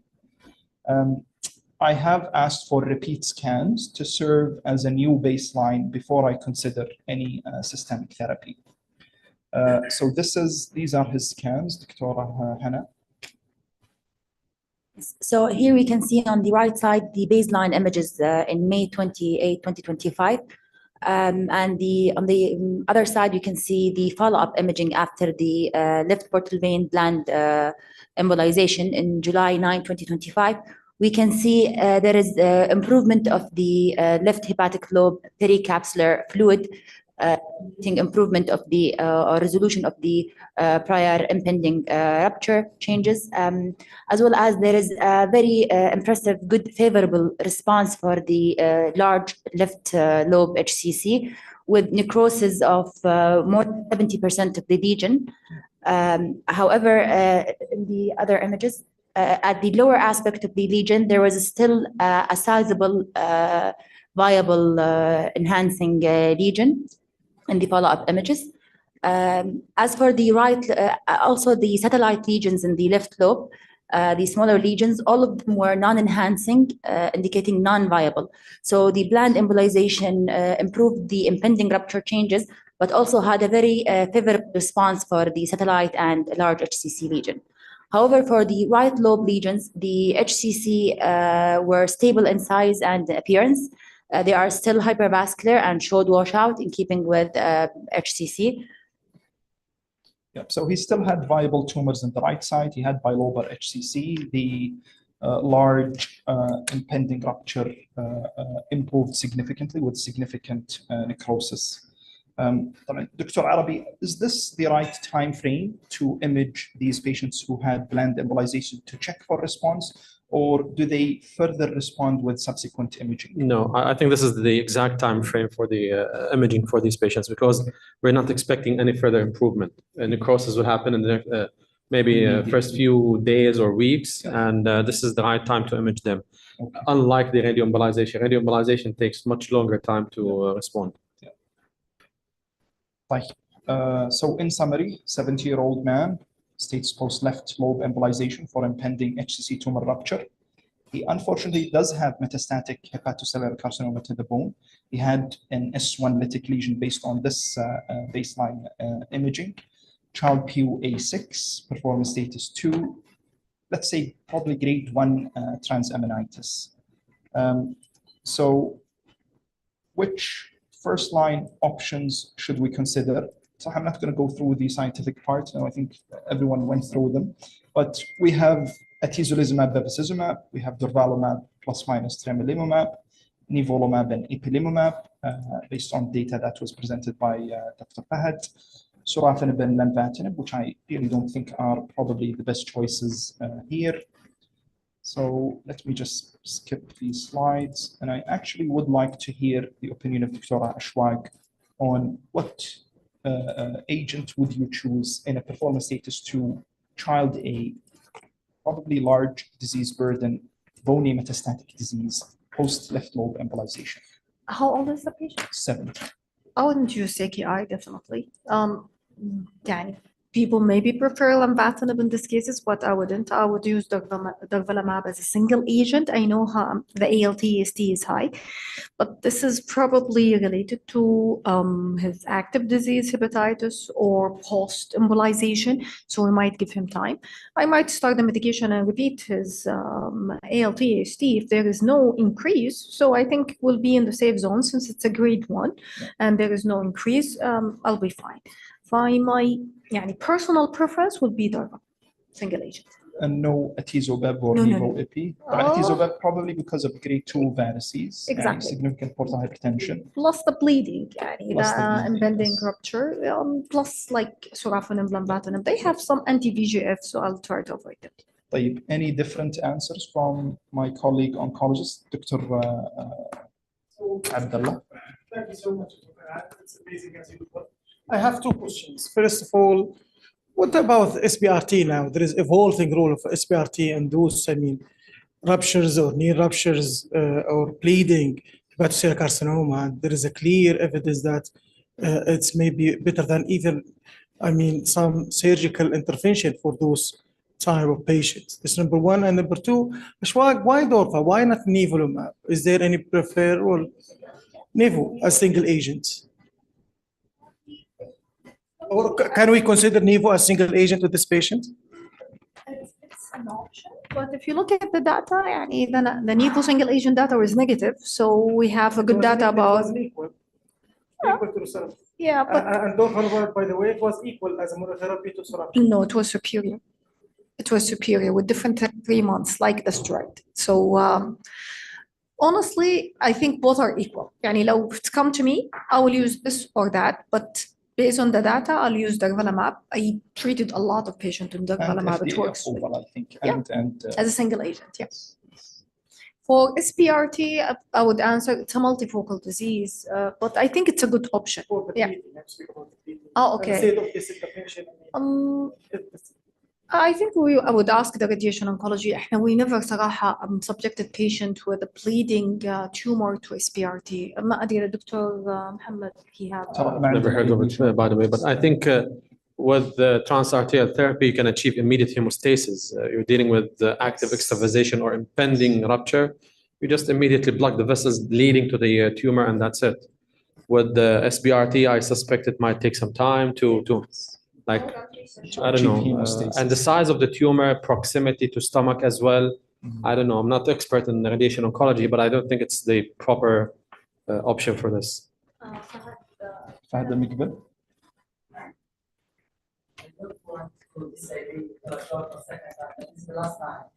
then don't disagree. Sorry, Dr. Ashwaq. So I'm not sure why Durva. So the same point of Dr. Abdullah Sharm, like it's similar to TKI. Durva single agent, non-inferiority to sorafenib. So why you want to give the patient this IV? I mean, it's look like we are treating ourselves, that I'm giving him immunotherapy. If I this profile with the patient, I prefer to give lenvatinib, to be honest with you. I cannot give because that's visual varices. So the Ambrave 150 is out. Nivo for sure, no way. So the only option that based on the available trial is reflect. Number two, in the meanwhile, I don't think either lenvatinib or sorafenib are equal to Durva. I think probably, I'm not really sure if you used durvalumab as a single agent used a lot of patients. Even Japan, it works very well. We have patients achieving single agent. So I think it's work.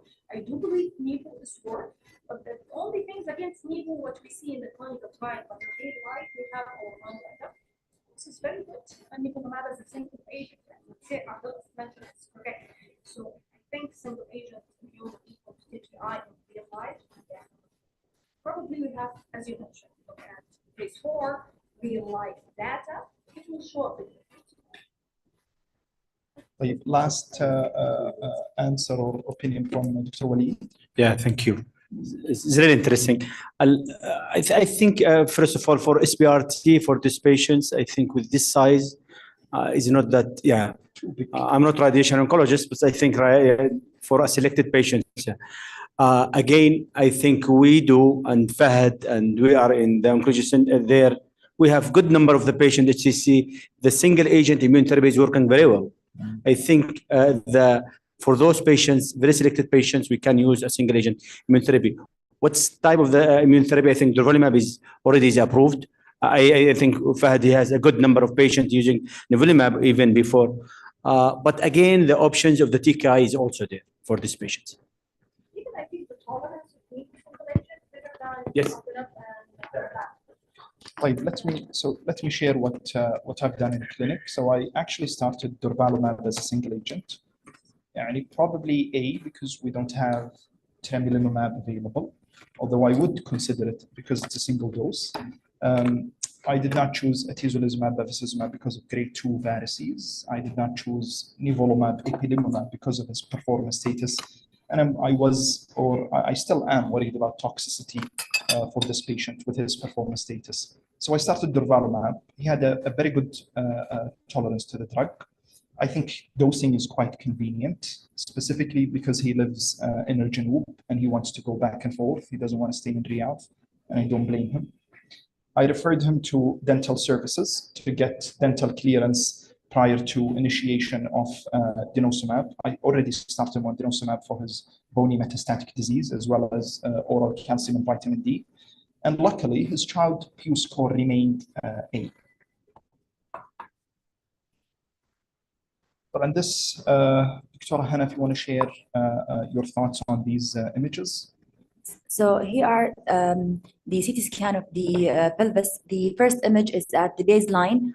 As we already mentioned, that there was a small lytic lesion at the sacrum in May 28th. In the follow-up imaging in July 9, 2025, the lesion showed mildly increase in size and it still remained lytic, concerning for metastasis. In the follow-up pelvic MRI in August 24, 2025, we can see clear more progression in the side of the lesion with enhancing solid component in keeping with progressive osseous metastasis. Also here at the chest, we didn't have any chest CT at baseline in May.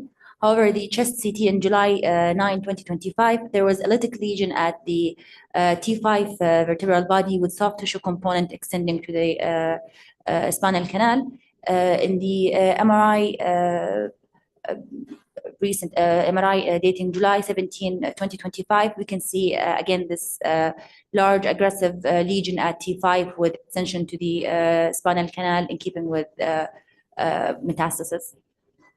So he continued to complain of bony pain, يعني bony pain in the pelvis and in his يعني mid-back area. So I already started him on denosumab. I gave him 2 doses so far. He's already on calcium and vitamin D. Pain did not improve significantly. So I guess the question, Dr. Ashwag, Dr. Arabi, what would you do in this case from an intervention radiology perspective? Is there anything that we can do to help his pain? For the osseous metastasis, probably in this case, I would probably refer to radiation oncology for like SBRT. All of vertebroplasty and the one in the thoracic spine is not possible because of the epidural component and possible impingement on the spinal cord. I think SBRT is the like treatment of choice in this case. Sure. So that's exactly what I've done in clinic. So I referred them to our radiation oncology colleagues. I discussed with Dr. Saif al-Thaqafi, who's our radiation oncologist, and we actually decided to give him aggressive palliative radiotherapy to the pelvis and spine. He decided to give 5 fractions to each, pelvis and spine. I continued durvalumab. I did not plan to stop it, and the plan for me is to repeat imaging in October, since this will be after approximately 3 doses of durvalumab or almost 3 months. And this is my last slide about the case. Thank you. So any questions or any questions about the case?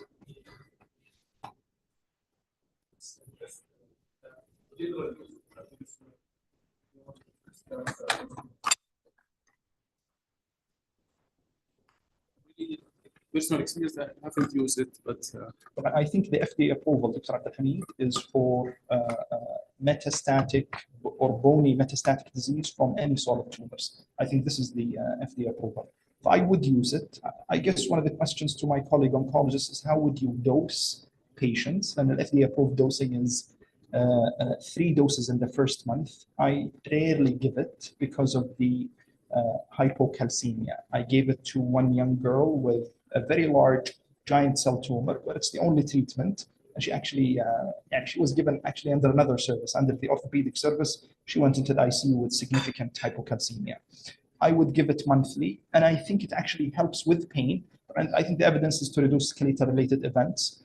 But Walid, Dr. Abdullah, Dr. Fahad, how would you dose patients with denosumab? Monthly, or you would give it as per monthly? Monthly. So thank you for your input, our distinguished panelists and attendees.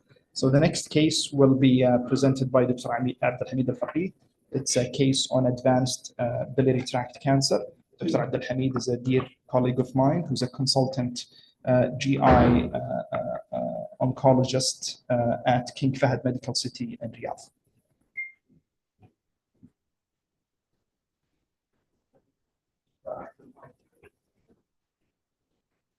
السلام عليكم ورحمة الله وبركاته. مساء الخير لكم جميعا. Thank you, Dr. Kanaan, for the introduction, and thank you all the National Guard team for inviting us to share one case treated at King Fahd Medical City. Can I have my slides?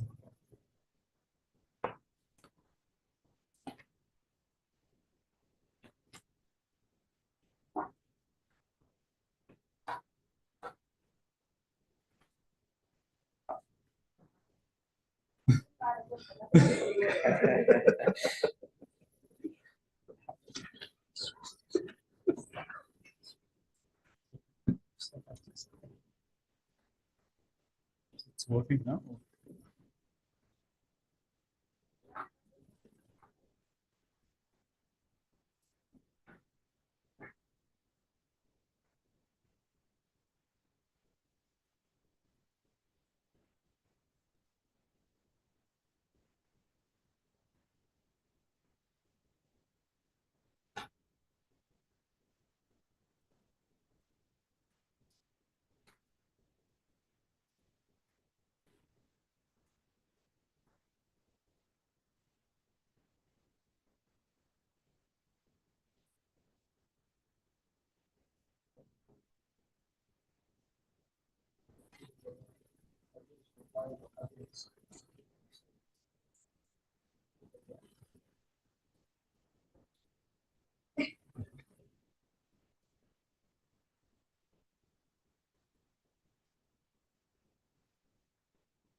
Bismillah ar-Rahman ar-Rahim. So let us start with the case. So Mr. Abu Fahad, he's a 47-year-old gentleman.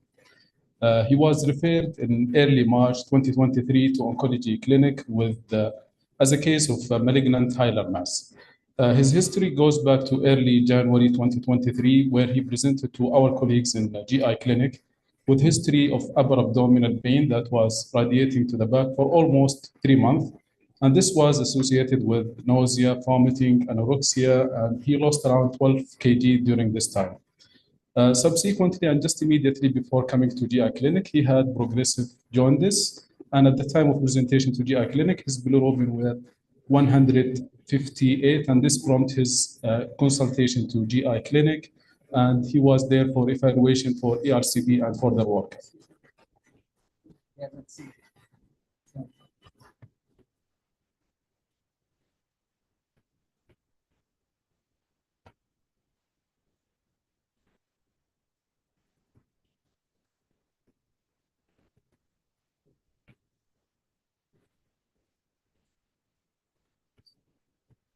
How is it now?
Exactly.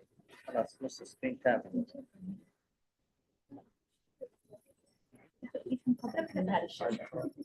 اسمع القصة.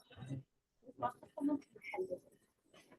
You can do it without projection. Don't, yes, yes, don't project it.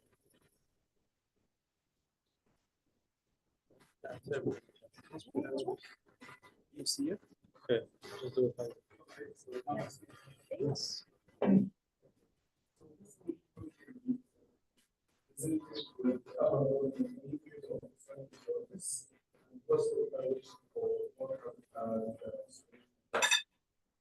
His first university was the article for the state right-side vaccine. This was diagnosed in 2009. The state was 30 million. He underwent upfront vaccine, the people and then he was surveillance for 5 years. During this time, he had no results. In 2015, he was discharged. This was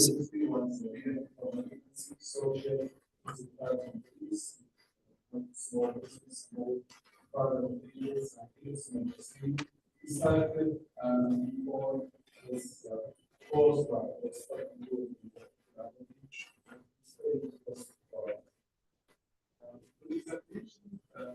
single point stable one, and then work for our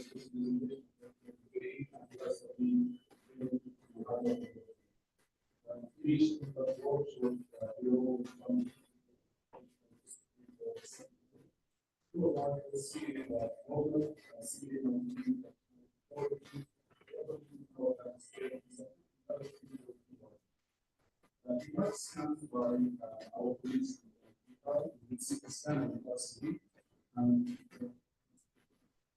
Dr. Hannah, go ahead. So these are the MRI images of the liver. We can see dilated right and left biliary duct, moderate dilatation, with an abrupt cutoff at the porta hepatis region, with extension of an enhancing ill-defined lesion extending to the left lobe and segment 3. Also, the left portal vein is non-visualized. Probably there is acute thrombosis in the left portal vein with subsequent heterogeneous signal intensity of the left lobe. Given the history of the colon cancer, the differential diagnosis at this time would be either cholangiocarcinoma or metastasis in the porta hepatis. Can you differentiate radiologically, Dr. Hannah, whether this is primary liver as in cholangio or biliary tract versus metastatic from colon cancer based on just radiology? Definitely as an answer, no, but we can favor one over the other. Okay. So isolated porta hepatis metastasis from colon cancer who's been free for surveillance for a long time is less likely. Okay. Common is common. This appearance with significant obstruction and the porta hepatis malignant looking structure favors cholangiocarcinoma, especially if there is no other peritoneal deposits. Yeah.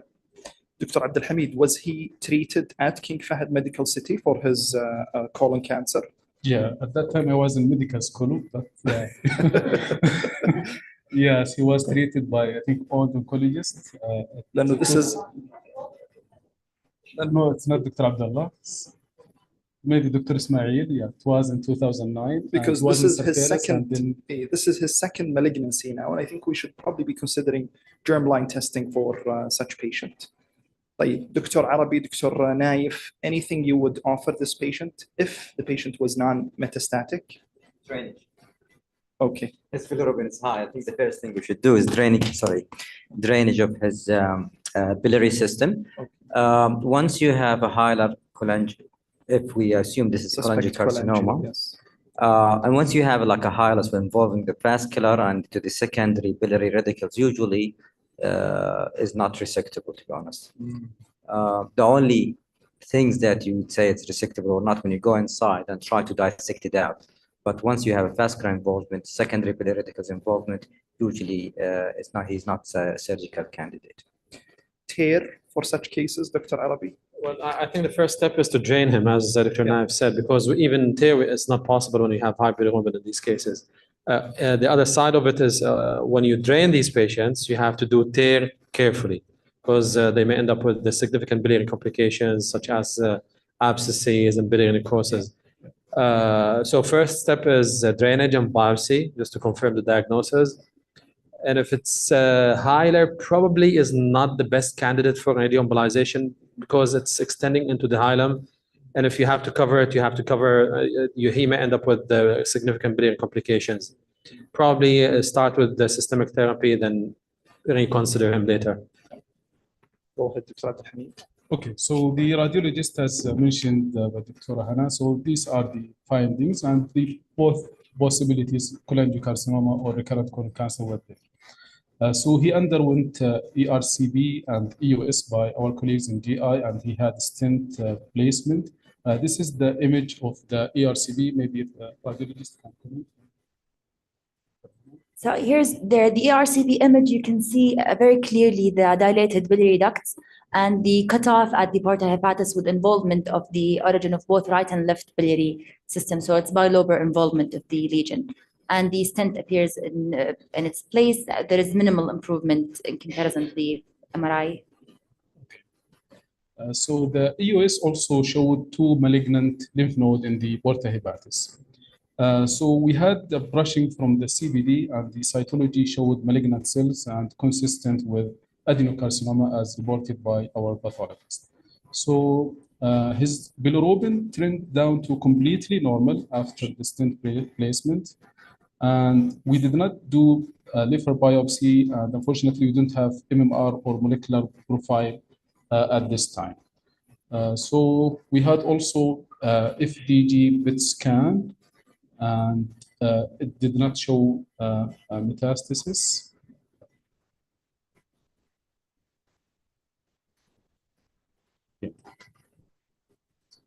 Yeah, so any comment from the radiologist? No, so only the PET showed the lesion extending to the left lobe and So there is no metastasis in the PET scan. So we brought this case for discussion in the tumor board, and these were the question: shall we go with upfront surgery, systemic therapy, or systemic therapy plus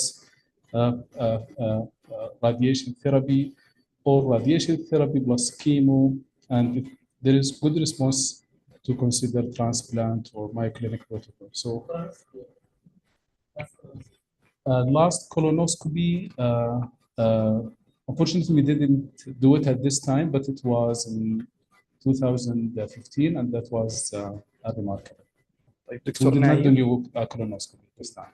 Dr. Naim, from a surgical perspective, Once you have a locally advanced flat skin tumor with secondary biliary radicals involvement, some lymph node, probably surgery will not be the first options. Probably I would consider this patient to have neoadjuvant chemotherapy. Dr. Ashwag.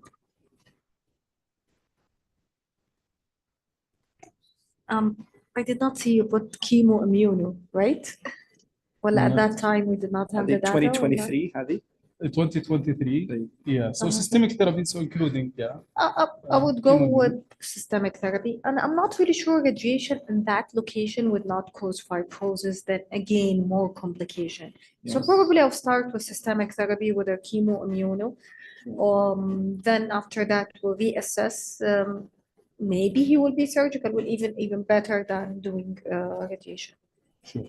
So we discussed this case in our tumor board. So again, the impression that we are dealing with the perihilar cholangiocarcinoma based on radiology and pathology, and it is unresectable. So he's for systemic therapy, and we might reassess resectability if he achieves favorable response. We entertain the possibility of transplant, but since we don't have transplant center, we give the patient medical report for that. So the next question is, what systemic therapy would we offer? So would you go with, since we are considering neoadjuvant chemotherapy, would you go with capecitabine or cisgem or cisgem durva or cisgem pembro? Dr. Ashwag. I think definitely cisgem, but Durva or Nivo, I don't have specific preference. I would go cisgem, sorry, not Nivo, Pembro. So, Dr. Abdelhamid, the answer for me is either 3 or 4. Any one of the oncologists here would have a different answer. No? So probably Durva or Pembro plus cisplatin and gemcitabine. Okay. So he came to oncology clinic, so cisgem durva was the recommended treatment for him.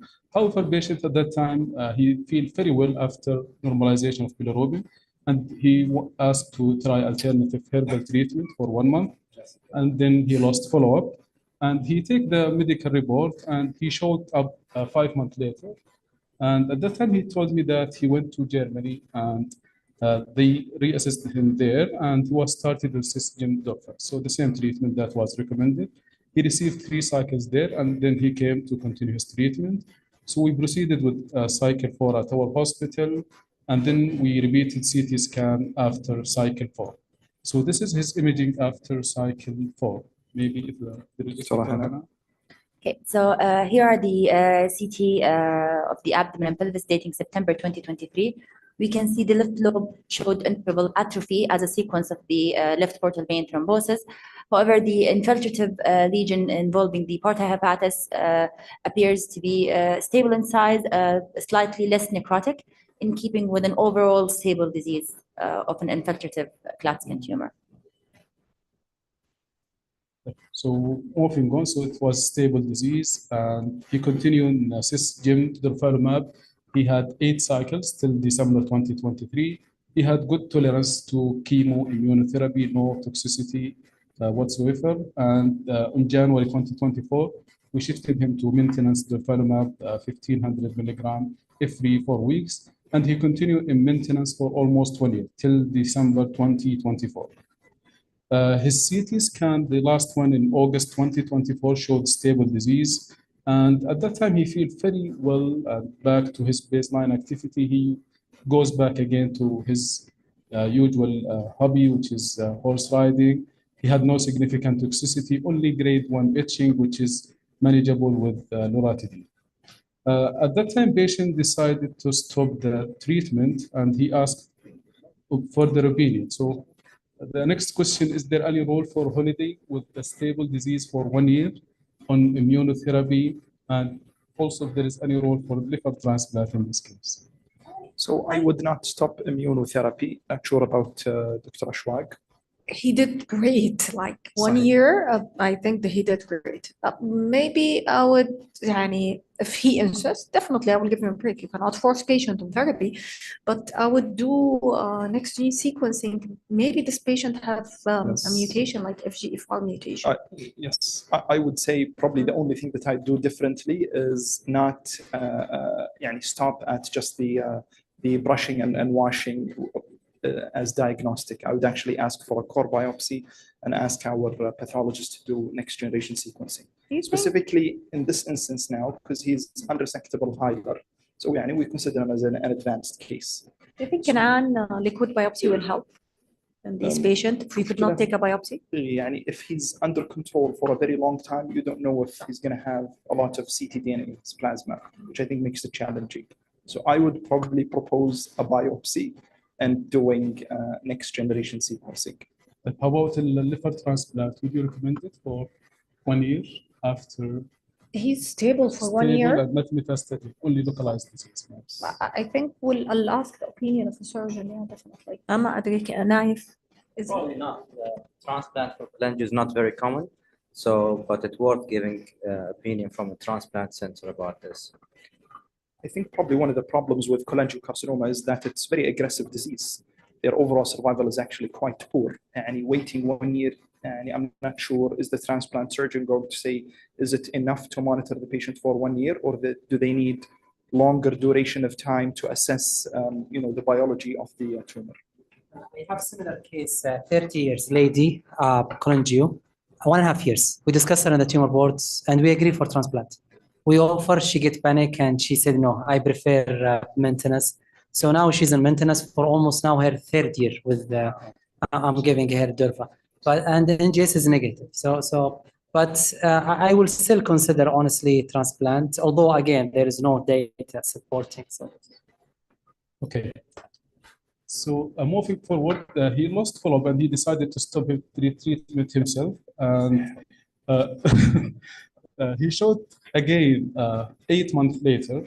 At that time, really, I thought he passed away or he progressed somewhere, but he showed he had excellent performance status, ECOG 0, and this is 8 months now of maintenance immunotherapy.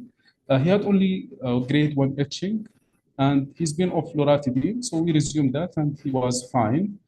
His labs showed tumor marker was normal, and liver function was normal. And this is his CT scan. We asked to repeat his pre-staging scan just before considering restarting any treatment. So maybe the radiologist can comment on this. This is 8 months of therapy. So yeah, again, axial and coronal images in July 2025. We can see further atrophy of the left lobe, and the infiltrative lesion at the porta hepatis appeared grossly stable, no significant increase in size or enhancement. There are no lesions in the liver or metastases in the abdomen or pelvis, so it looked stable disease. Very good biology of disease. Yeah, so the report of the CT abdomen, which again showed mild improvement of the infiltrative tumor. However, we have CT chest, and it shows these findings. So in the chest, there was a small lung nodule in the right upper lobe. In the follow-up, it showed increase in size, which suggests metastasis with progression. So yeah, basically we have 3 lung nodules, all of them very small and all of them in the right side. So we brought this case for discussion in the tumor board again, and we have the primary tumor which is stable or improving, and we have 3 lung nodules. So the options is surgery plus metastatectomy for the lung nodules, or SBRT to lung nodule, or shall we restart cis Jim Durfa? He's been off treatment for 8 months. Or shall we restart Durfa alone as monotherapy? Or since we have stable disease in the primary, only progression in the lung nodules, the option of SBRT to oligoprogression, or TACE or TAIR plus SBRT to lung nodules, or liver biopsy and switch to second line FOLFOX, or based on the genes. Well, this patient has now metastatic disease. Yes, he does have good biology. But once you have metastatic disease, it's considered to be contraindication for going for resections. And recent progression.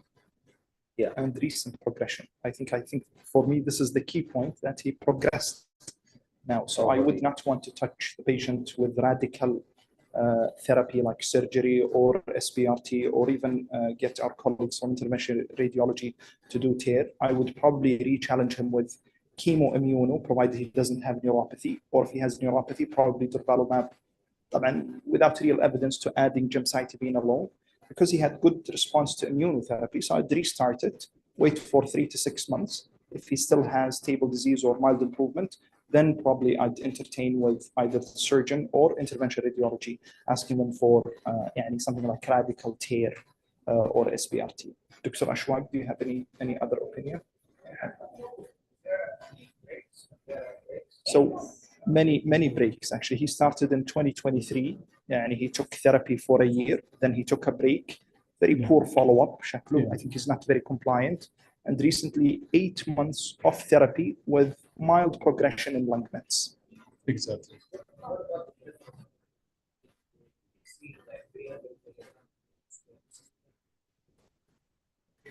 So he received 8 cycles of cisplatin.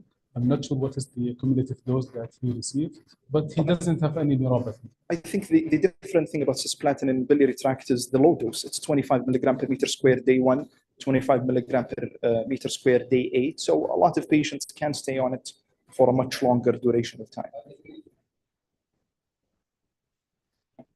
Okay, so we discussed him in the tumor board, and the tumor is still unresectable, and the radiologist, oncologist, or radiation oncologist did not recommend SBRT, and also TAIR were not valid option since we have growing lung nodules. So the patient came to the clinic. We discussed with him to restart chemo or immunotherapy alone. He declined to start chemotherapy, so we restarted him in durvalumab, and he will have his reassessment, inshallah, in 2 weeks. This is the final slide, and thank you so much. Thank you. Thank you very much. So last case is going to be presented by Dr. Nidal Bukhari, who's a known consultant, GI and GU medical oncologist at Prince Sultan Medical City. He will entertain us with a case of advanced pancreatic cancer.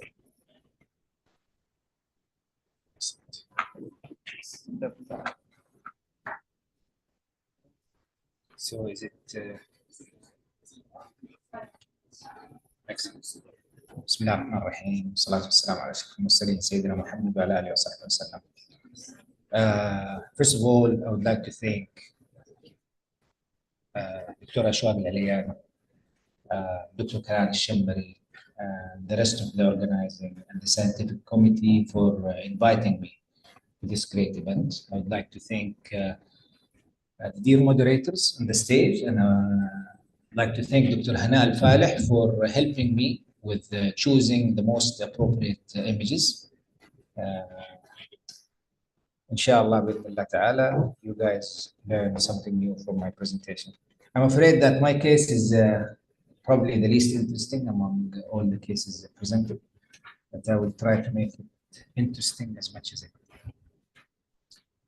The case I'm going to present concerns a 65-year-old gentleman, a resident of Abha, with a past medical history of coronary artery disease, cabbage, 10 years ago, hypertension, type 2 diabetes, BPH. His family history was unremarkable for cancers. Reported 2 to 3 months of epigastric pain, no jaundice, no other GI symptoms, no weight loss occurred.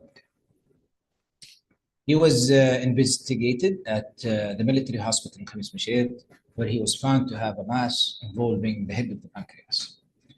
So an immediate referral to Prince Sultan Military Medical City was placed, and our colleagues from hepatobiliary surgery kindly accepted the case and started doing or helping with the rest of the workup.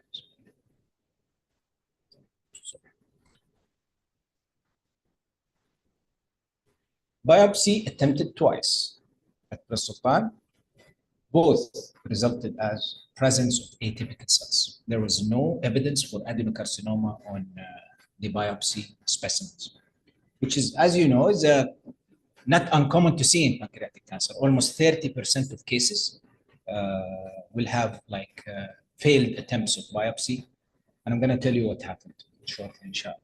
His CA 19.9 exceeded 1300. And Dr. Hana will be of great help right now and explain the findings. So there's axial and coronal images of the abdomen and pelvis. We can see the head and ansonate process of the pancreas shows hypovascular mass in the axial images. And in the coronal image, we can see that there's soft tissue enhancement or density encasing the superior mesenteric vein. The celiac trunk and hepatic artery were not seen in this image, but they were clear and with clear fat around them. So in summary, we're dealing with a pancreatic head and ansonate process mass with SMV encasement without occlusion, making it a borderline resectable disease. Yes. This is the So, and here's the MRI showing again the same mass with significantly brightened diffusion, indicating the hypercellularity of the tumor. And we can see that there is signal intensity in the surrounding fat, indicating that there is lymphovascular or microvascular extension beyond the pancreatic head mass encasing the SMV, again making it borderline resectable at that time.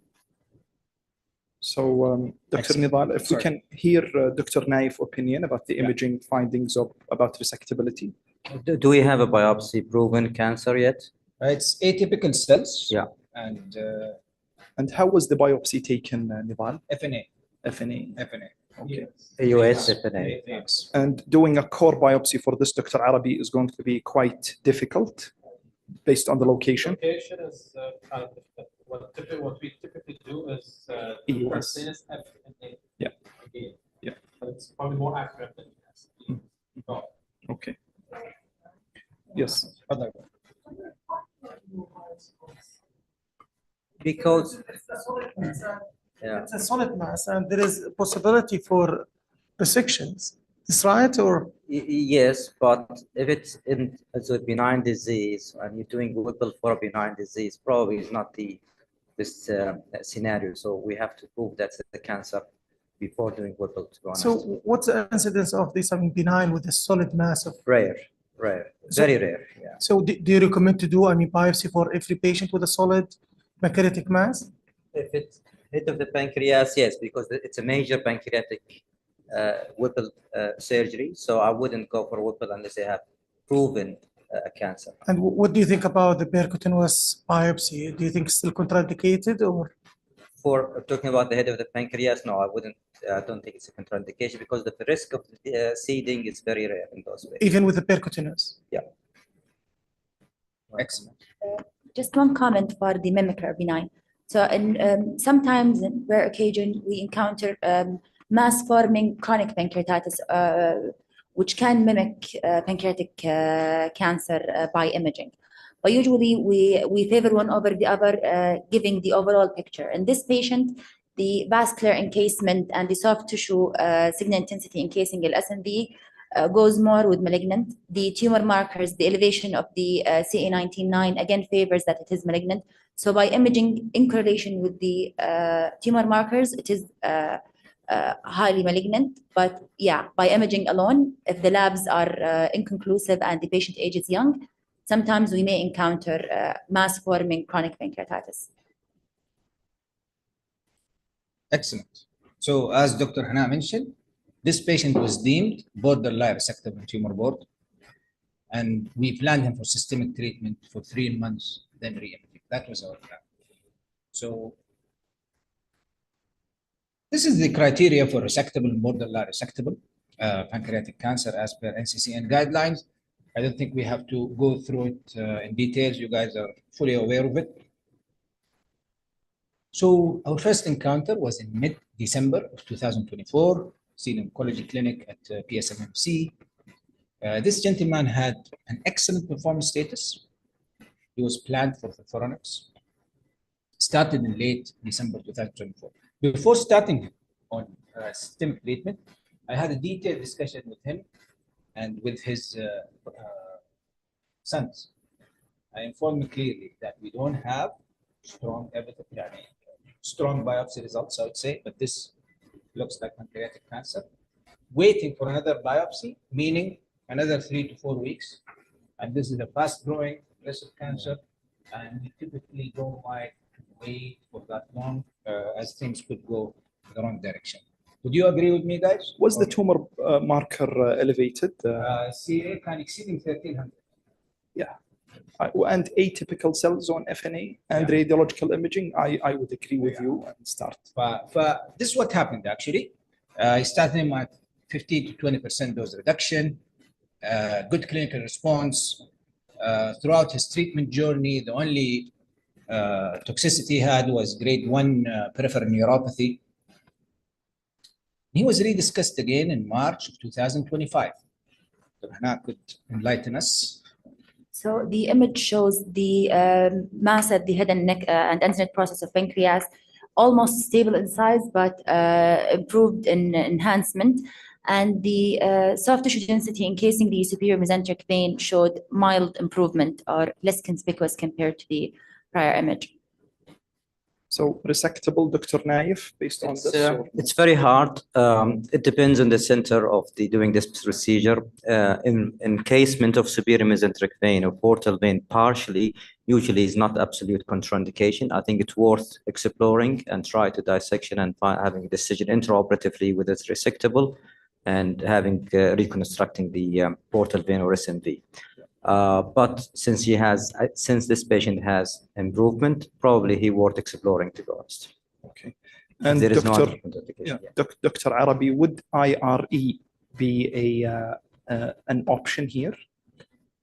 If surgery is an option, I think I would rather go with surgery, because IRE is kind of towards the palliative options and non-surgically non-surgical candidates. But if the patient is not surgical candidate, maybe IRE would help in this case. Okay, thank you. Excellent. Any other questions? Okay, so and clinically, by the way, the pain almost disappeared. Epigastric pain almost disappeared. It's the MRI. Not sure if. So the MRI showed the same finding of a mass involving the head and ansonate process, and we can see the soft tissue signal intensity encasing the superior mesenteric vein, not significantly changed compared to the CT. Excellent. So it was around Ramadan Eid time, and he ended up actually completing a total of 8 cycles, then presenting to our hepatobiliary surgeon. His CA19-9 nadir was at 271, and as I mentioned previously, the tumor board consensus was to attempt a Whipple's procedure. Mid-May 2025, a Whipple's procedure was attempted, but unfortunately was found out to be unresectable. So why was it not resectable? So according to the intraoperative tumor notes, tumor was inseparable from the SMV. Second and third part of the duodenum was adherent to the mass, and the mass was attached and extending to the transverse mesocolon. So the procedure, unfortunately, was aborted. Would you agree with this, Dr. Nai? Sure. The rest of it depends again on the experience of the center and surgeon, but this locally advanced adenocarcinoma, probably I wouldn't go ahead with this with the Whipple. Excellent. But this time a biopsy was taken and it confirmed actually pancreatic ductal adenocarcinoma. MS stable, BRCA, as you guys know, is not funded by the company for HRR, so we sent for general line. We're still waiting, inshallah. NTRK, for what it's worth, was negative. I'm not sure if you had any NTRK positive cases in your career, but maybe one day, inshallah. He was planned to restart FOLFIRINOX as it, I would say, kept the tumor under control, and it's a precious lines that I don't want to lose. Would you guys agree? Like you have FOLFIRINOX and it's still stable disease. You attempt Whipple, it's still unresectable. There is no distant metastatic. I have a couple of cases. One failed, and the other one, I think it failed. I couldn't do. But to think outside the box, concurrent chemo radiation, hoping that with a different chemo, I prefer gemcitabine. I don't know. Two reasons. First thing is my personal experience with this is very bad. I've never seen someone who underwent CCRT, neoadjuvant CCRT, and made it. Controlled disease. I would probably save it if the patient had severe pain. Yes.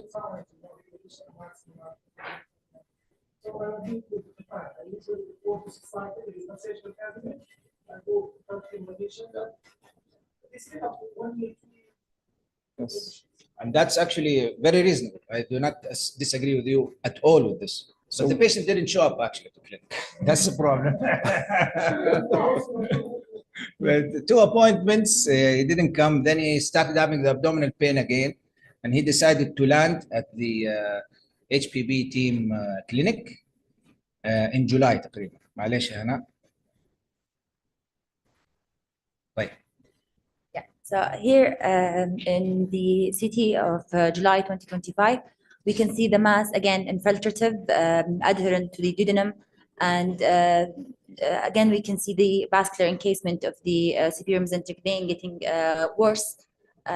Also, you can see part of the duodenum that's dilated and fluid filled, indicating that there is gastric outlet obstruction due to duodenal invasion. So as I said, he didn't show up. He presented to ER in mid-August with worsening abdominal pain, persistent vomiting, acute kidney injury, creatinine of 370, based with from a normal baseline on CT scan. There was gastric outlet obstruction. Conservative measures were initiated under the guidance of surgical team. Following several days of observation, surgical team Jazakumullah khair decided to go for a palliative open gastrogenostomy, and he's still an inpatient, but he's a lot better, moving around, getting feeding. ECOG 2, his CA19-9 started climbing up to 370. So what would be your next treatment option?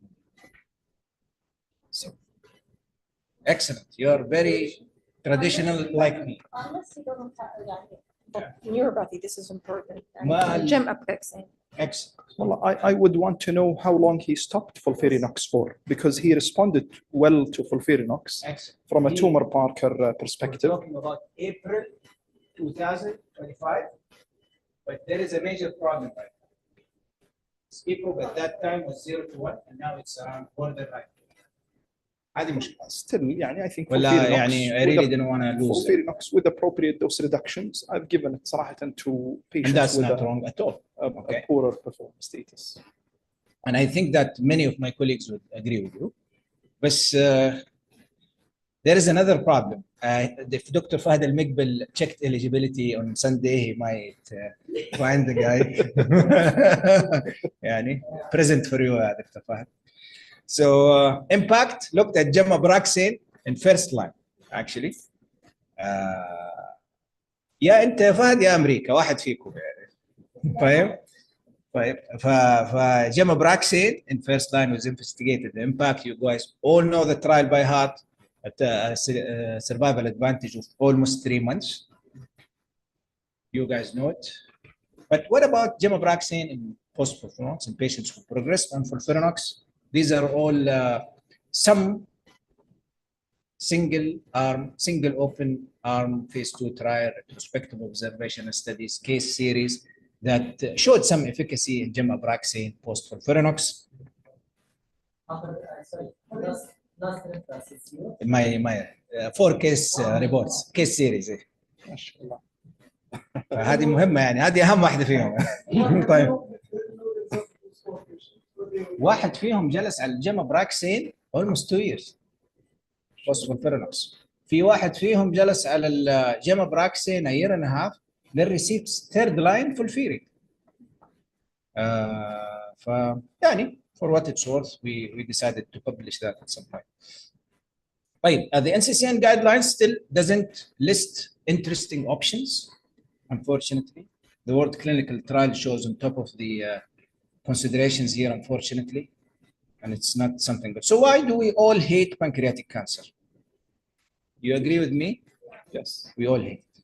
I still, يعني, despite working for يعني, I have no smart solutions for the patient, unfortunately. So it is aggressive, resistant, really bad. Success rate is not the greatest. There is an element of tumor cell intrinsic resistance. So the KRAS-driven signaling will actually constitute further cascading and further activation of other pathways that will keep the tumor alive. High genomic instability. يعني في نفس الكانسر ممكن تلاقي clones sensitive للجemabraxane و clones resistant. Ultra drug metabolism, pumps causing drug efflux out of the tumor. Bad tumor microenvironment, very dense, hypovascular, very sneaky. Pancreatic cancer is one of the cancers that recruit regulatory T cells, not the cytotoxic T cells that nivolumab and pembrolizumab typically unleash and recruit.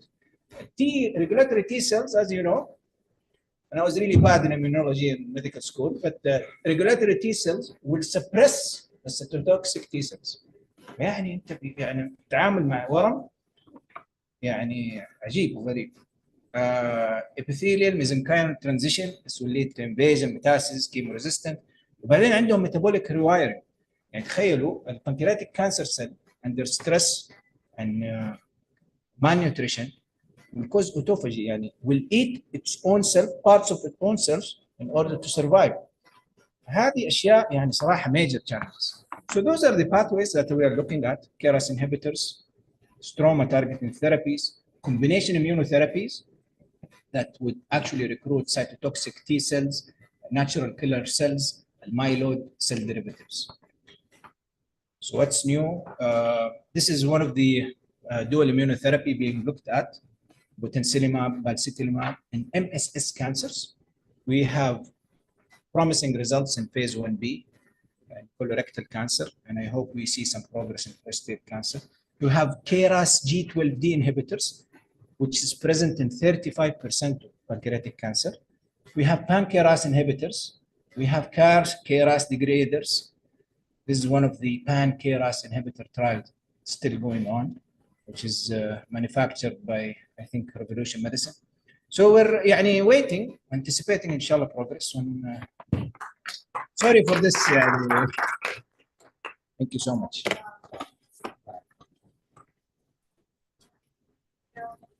Another question? Yeah, go ahead. Go ahead. Just one question to Dr. Arabi. For locally advanced pancreatic cancer, is there any local regional treatment like microwave ablation for those patients? Nowadays, people are started using IRE, the irreversible electroporation. The complication rate is high, but it's rather successful despite the high complication rate. Still, we're talking about the palliative, we're not talking about curative. The reason they use IRE in the pancreas specifically because it preserves the ducts and the vascular structures. So it just damages and it causes cellular necrosis of the tissue, not the vessels, not the ducts. And specifically for like pancreatic head or like cases. Yeah, but the microwave has no role, RFA has no role in this. I think we have good, very interesting cases. I will thank Dr. Naif, Dr. Hana, Dr. Mohammed for this nice tumor board, and Dr. Kanaan as well. And I'll ask Dr. Kanaan to come to the podium because he's the chairperson for the next satellite symposium.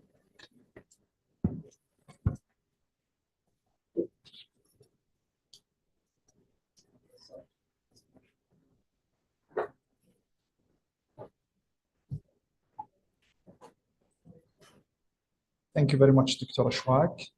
So it's my pleasure now to start the satellite symposia, in which I'd like to thank Roche for sponsoring it.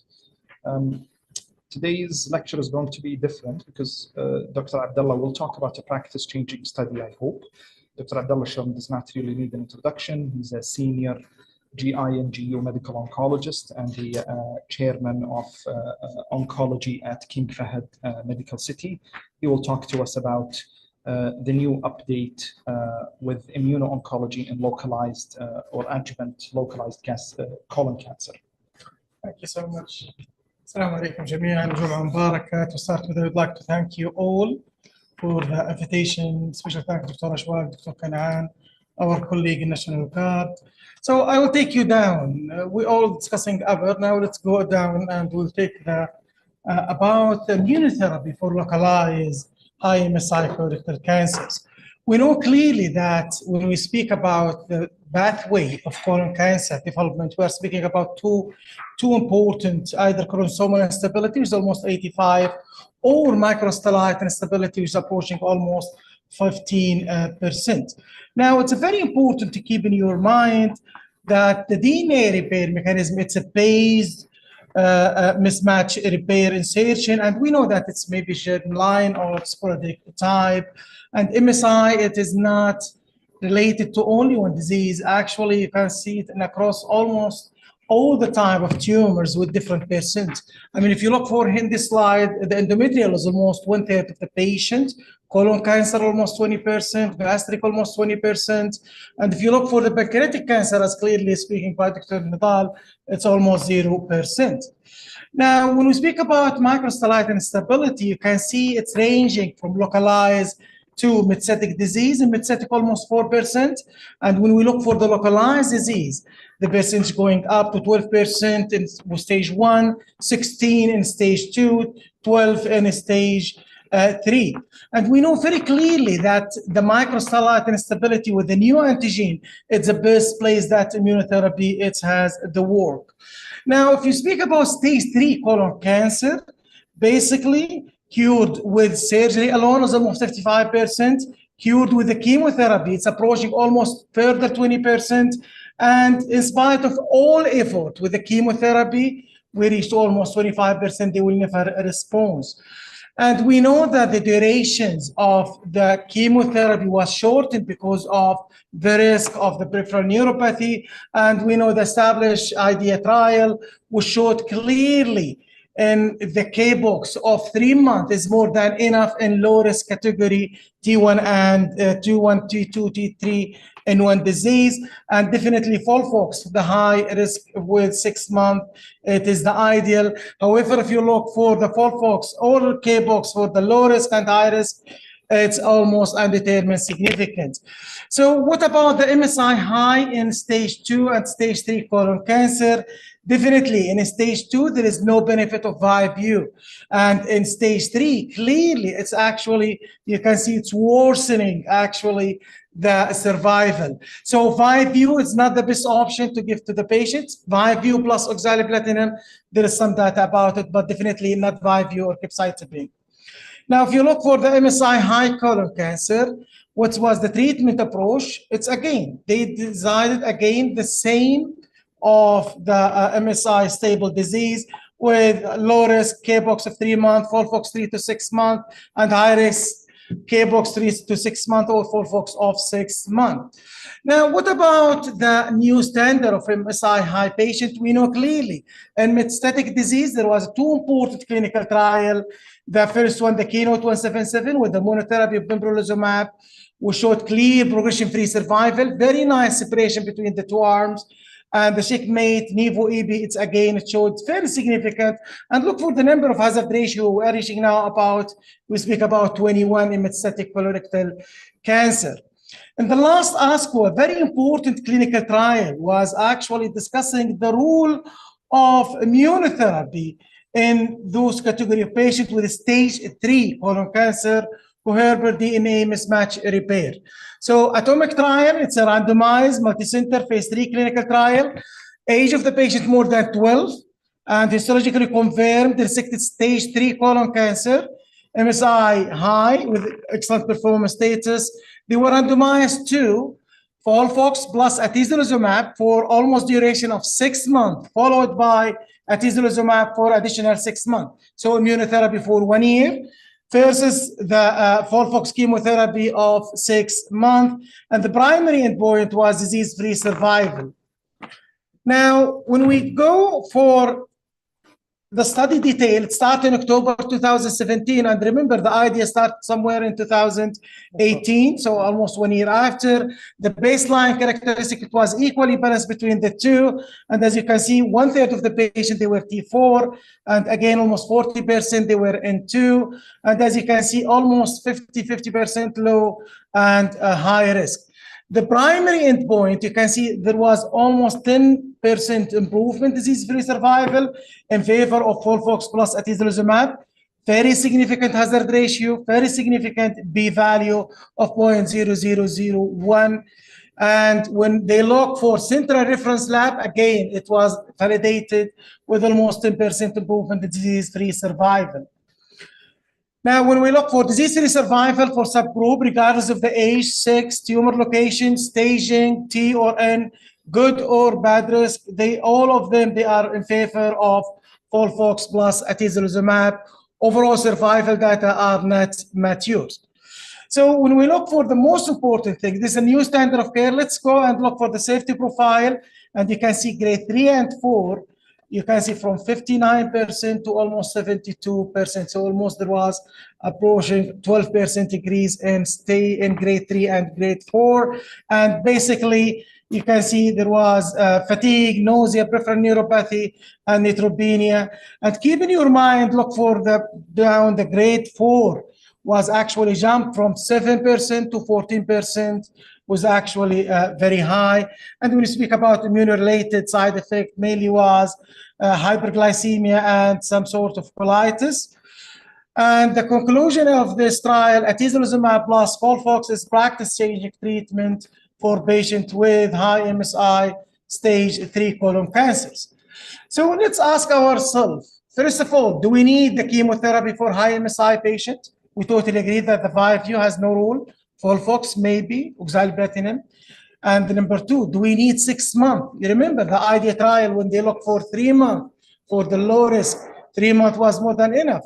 And instead of 6 months. So do we need to give FOLFOX chemotherapy for 6 months for stage 3 colon cancer? And we came for square number 1. Do we need to have a maintenance atezolizumab for 6 month duration? And what's the evidence behind this? And definitely toxicity profile of almost 7% to 14% of grade 4. It's have some concern. So what about the using of the neoadjuvant immunotherapy? Actually, we know the benefit, early eradication of micrometastasis, less extensive surgery and high pathological response, testing the biology of the tumors. And when we start to look for the trial, the first trial is actually niche 1 trial. In niche 1 trial, they collect all the patients, almost 60 patients, where they have MSI stable or MSI high patient. And a matter of fact, as you can see, for those who has MS stable, almost 27% have pathological response compared to 100% have pathological response, 60% they have complete pathological response. And when we look for the final niche or the trial niche, the final report, as you can see, 100% for those who has a high MMR compared to those 1/3 of those patients have a proficient. And when they look for the complete pathological response, almost 70% when they give, immunotherapy for those patients. The niche 2 trial, they were looking for Nivo, AB, and you can see with the nivolumab. So 2 doses of nivolumab and 1 dose of AB, and subject the patient for surgery. And you can see clearly they did include the low risk and high risk. And as you can see, they include also the Lynch syndrome of almost 1/3 of the patient. And when we look for 95%, they have deep, complete pathological response. And the most important, at 3 years, they have 100% disease-free survival. So nobody recurred within this in this technical trial. So they actually now extended to the niche 3 trial, and they add nivolumab plus rituximab. It's again, you can see the dosage, it's only 2 doses. And after that, they take the patient for surgery, and it showed again major improvement in response rate. Tislelizumab, again, the same story. And as you can see, tislelizumab every 3 weeks for 3 cycles only, subject the patient for surgery, then adjuvant based on the investigator choice. And as you can see, 90% have complete pathological response. Again, another important trial of sintilimab plus IBE 310, the same story compared to sintilimab, and you can see clearly the combination therapy reaching almost 80% pathological complete response. So another important trial from China, Torbi plus non-steroidal versus Torbi, and you can see clearly Torbi plus non-steroidal pathological response of almost 87%, and 3 years disease-free survival of 100%. What about the monotherapy? Again, 2 important clinical trial studying the neoadjuvant of pembrolizumab for 1 or 2 cycles prior to the surgery, and as you can see clearly, after 1 cycle of pembrolizumab, you can see the response rate of 46%, and after 2 cycles of pembrolizumab as a neoadjuvant, it's almost, we speak about almost 70%. This is with the monotherapy. Again, new PRISM trial, those who has high TMP, they were randomized to pembrolizumab, and basically, you can see for those patients who has only high TMP, the benefit was clear. Compared to those who has low TMP, and as you can see, there was no pathological response by any means with those who has low TMP. So I think TMP is going to play a major role, not at the mean times. So if you collect all these as a neoadjuvant, either with a combination Nivo-AB in niche 2 trial and niche 1, if you collect Nivo plus rituximab, Santi plus AB310, Torbilumab, and pembrolizumab, you can see the pathological response ranging from 70 to 80%. And if you look for the side effect, it's hardly, you can see it's up to 5 to 10% only. So are we going to be in the same dilemma? Azure trial is a very important phase 3 clinical trial looking for dostarlimab, which showed clear efficacy in locally advanced rectal cancer, first followed by surgery, then adjuvant dostarlimab compared to the surgeries plus standard of care. And actually, we are looking for this trial is really going to change our practice, because basically we would like to avoid using chemotherapy in MSI high patients. So MSI high patients should be done in all colon cancer patients, either localized or metastatic disease. Most of the surgeon, there is a lot of work on us as a medical oncologist to let our colleague that if they have MSI to contact us directly, that there is a lot of change now in terms of the treatment. Immunotherapy is highly effective in patients with high MSI, colorectal cancer, in both actually localized disease, either rectal or colon cancer or metastatic disease.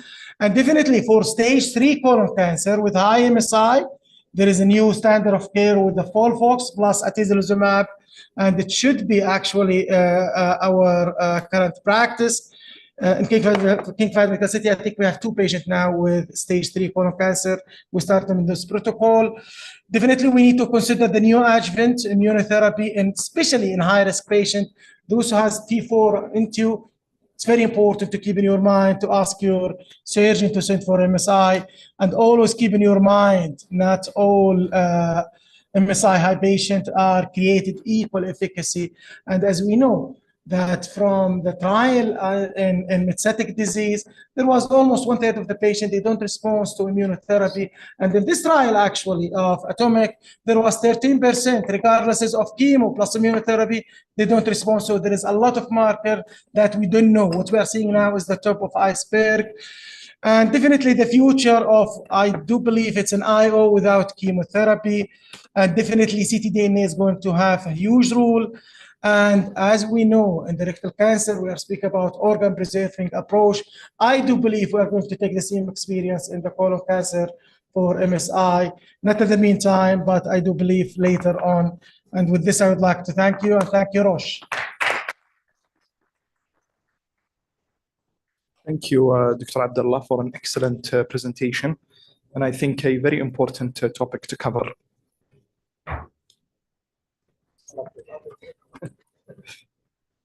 Like Dr. Abdullah, I guess one of the most important questions is there is clear disease-free survival benefit. And hazard ratio 0.5, 50% of patients get a disease-free survival benefit. P-value is statistically significant. Would you actually wait for overall survival data, or is DFS an enough of a endpoint for you to change your practice?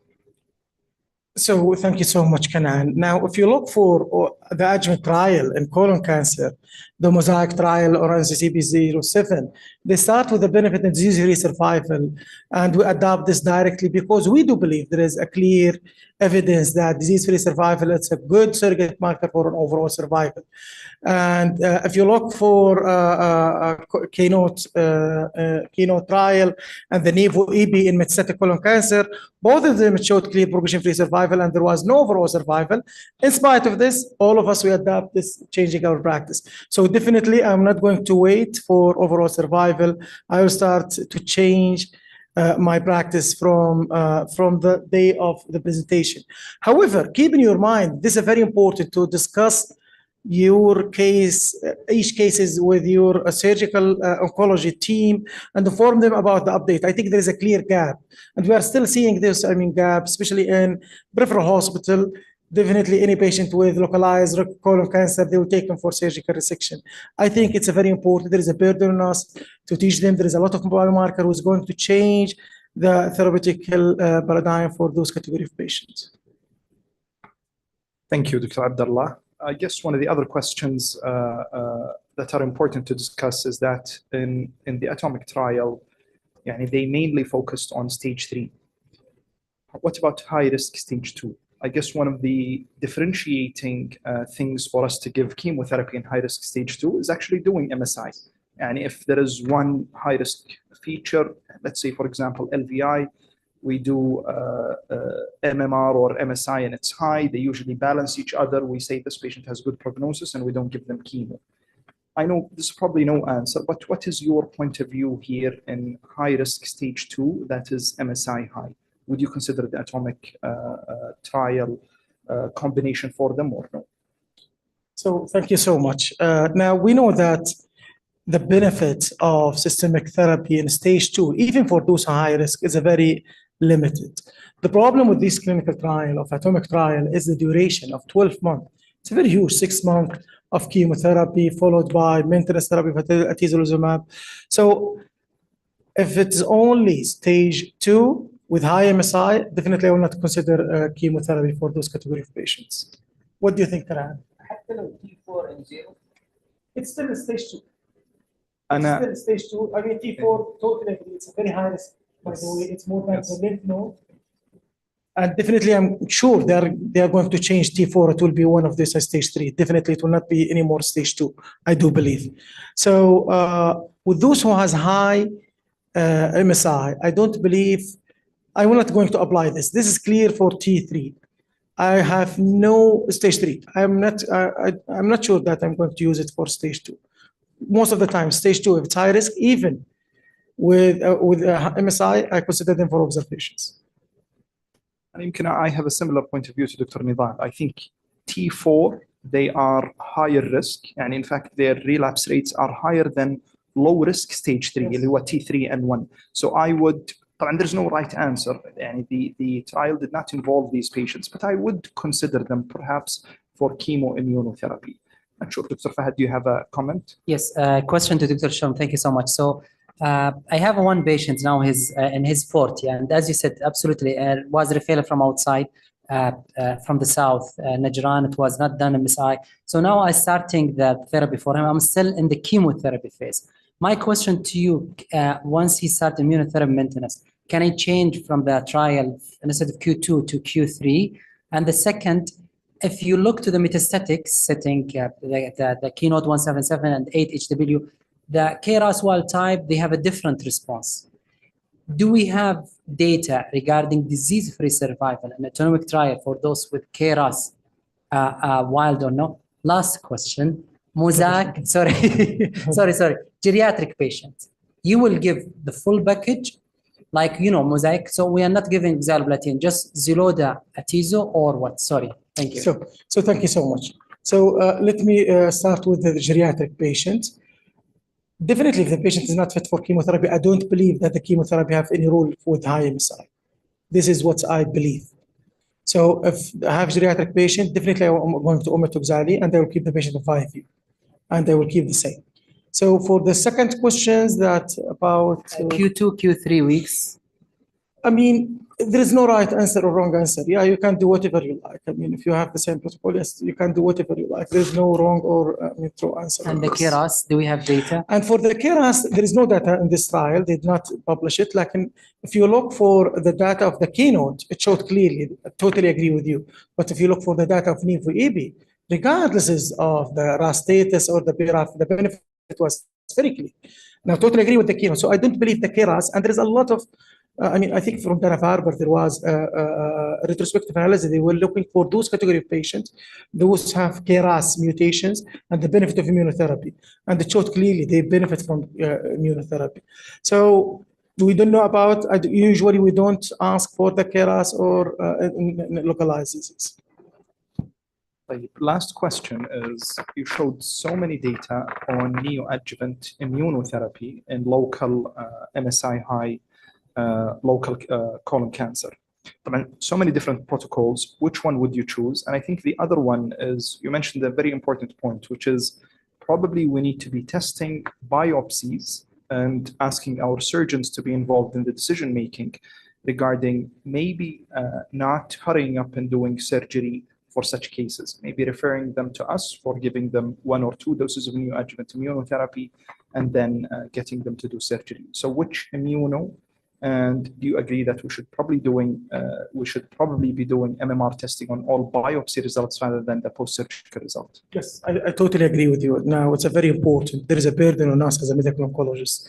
With each tumor board, I think we need to, keep in our mind that discussing with our surgical oncology, not to go directly and take every patient, especially for those who has high risk feature T4 or NT disease.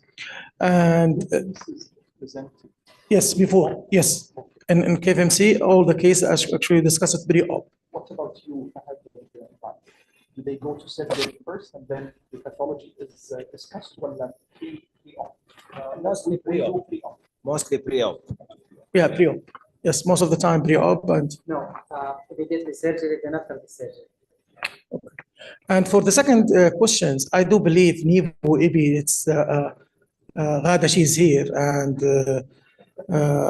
NIVO-EB, I do believe it's an excellent choice for in the neoadjuvant study. The niche trial, it showed, what's a medication that gives you disease-free survival of 3 years, 100% patients still not relapse? So NIVO-EB, the big problem actually, and all the time we are actually keeping chatting what we should do after a patient has surgical resections. So many times we discussed in our group that we give 2 to 3 cycles of NIVO-EB, and the patient have complete pathological response after surgical resections.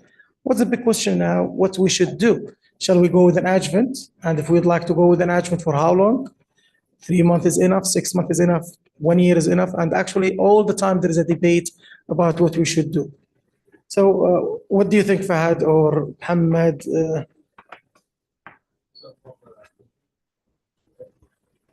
As a new adjuvant?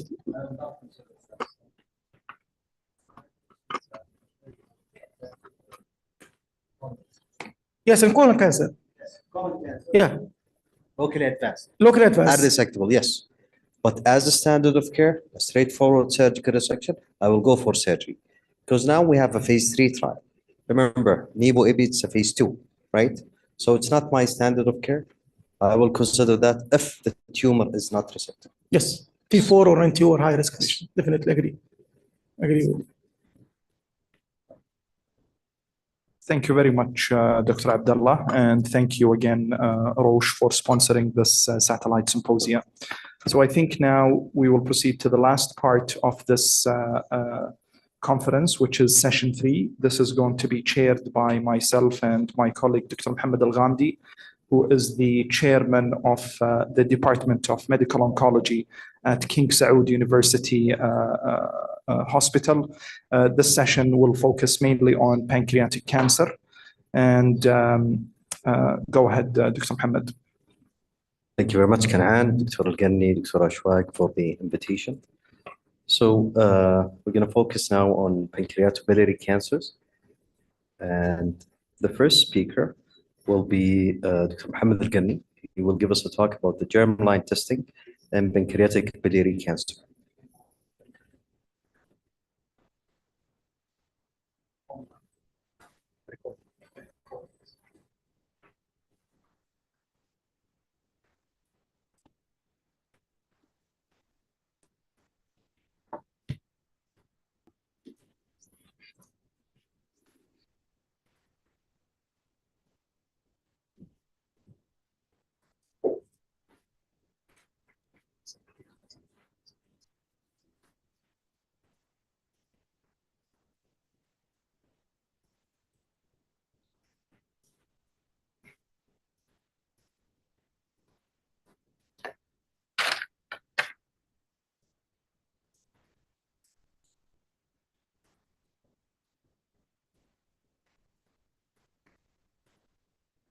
Starting with biliary tract cancer.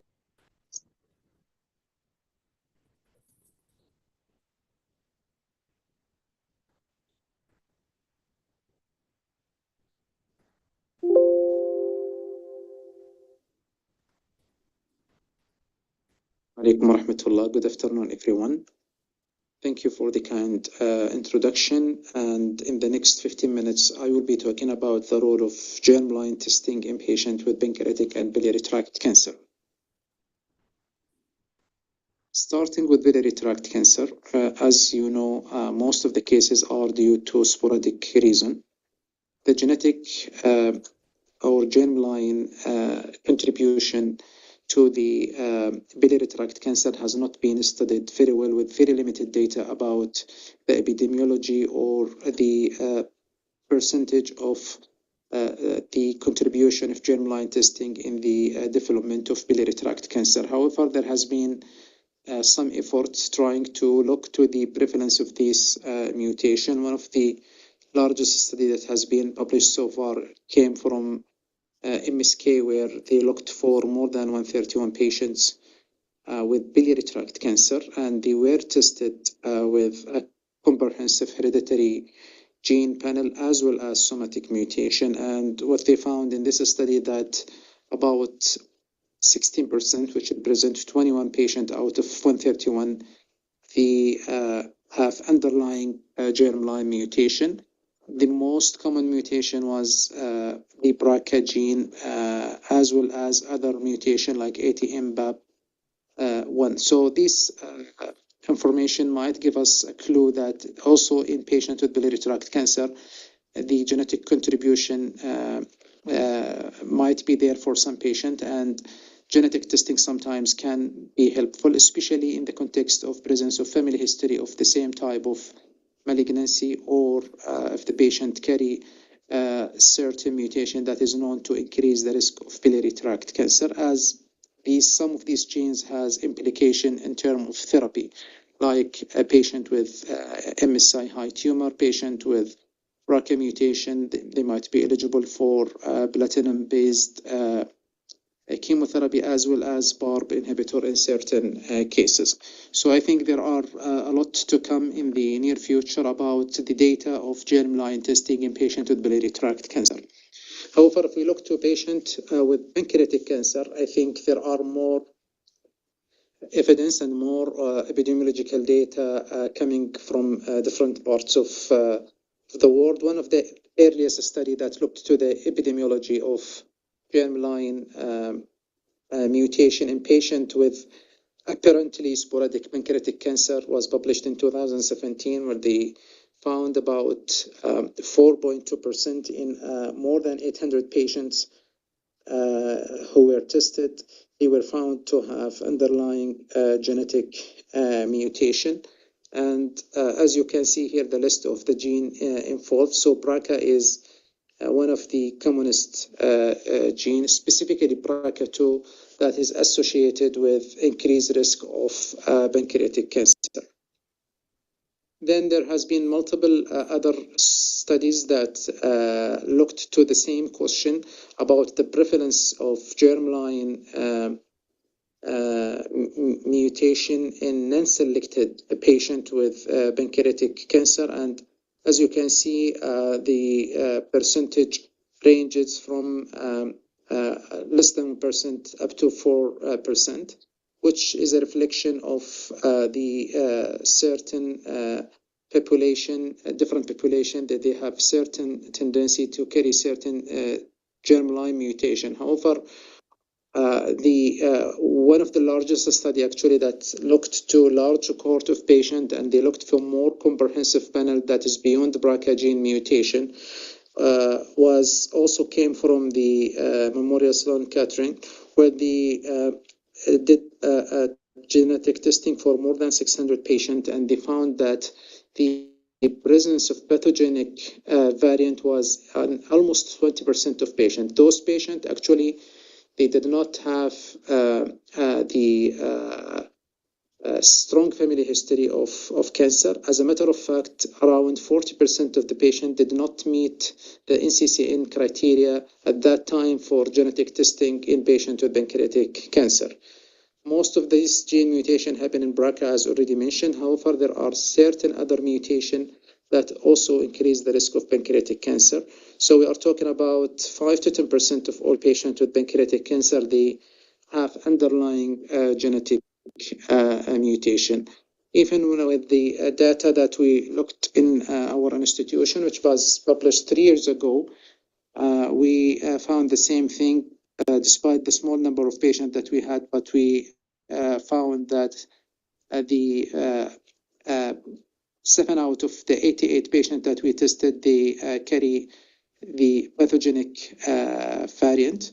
The number now is more, and I think still we have the same percentage, if not even reaching up to 10% among patients that we have tested.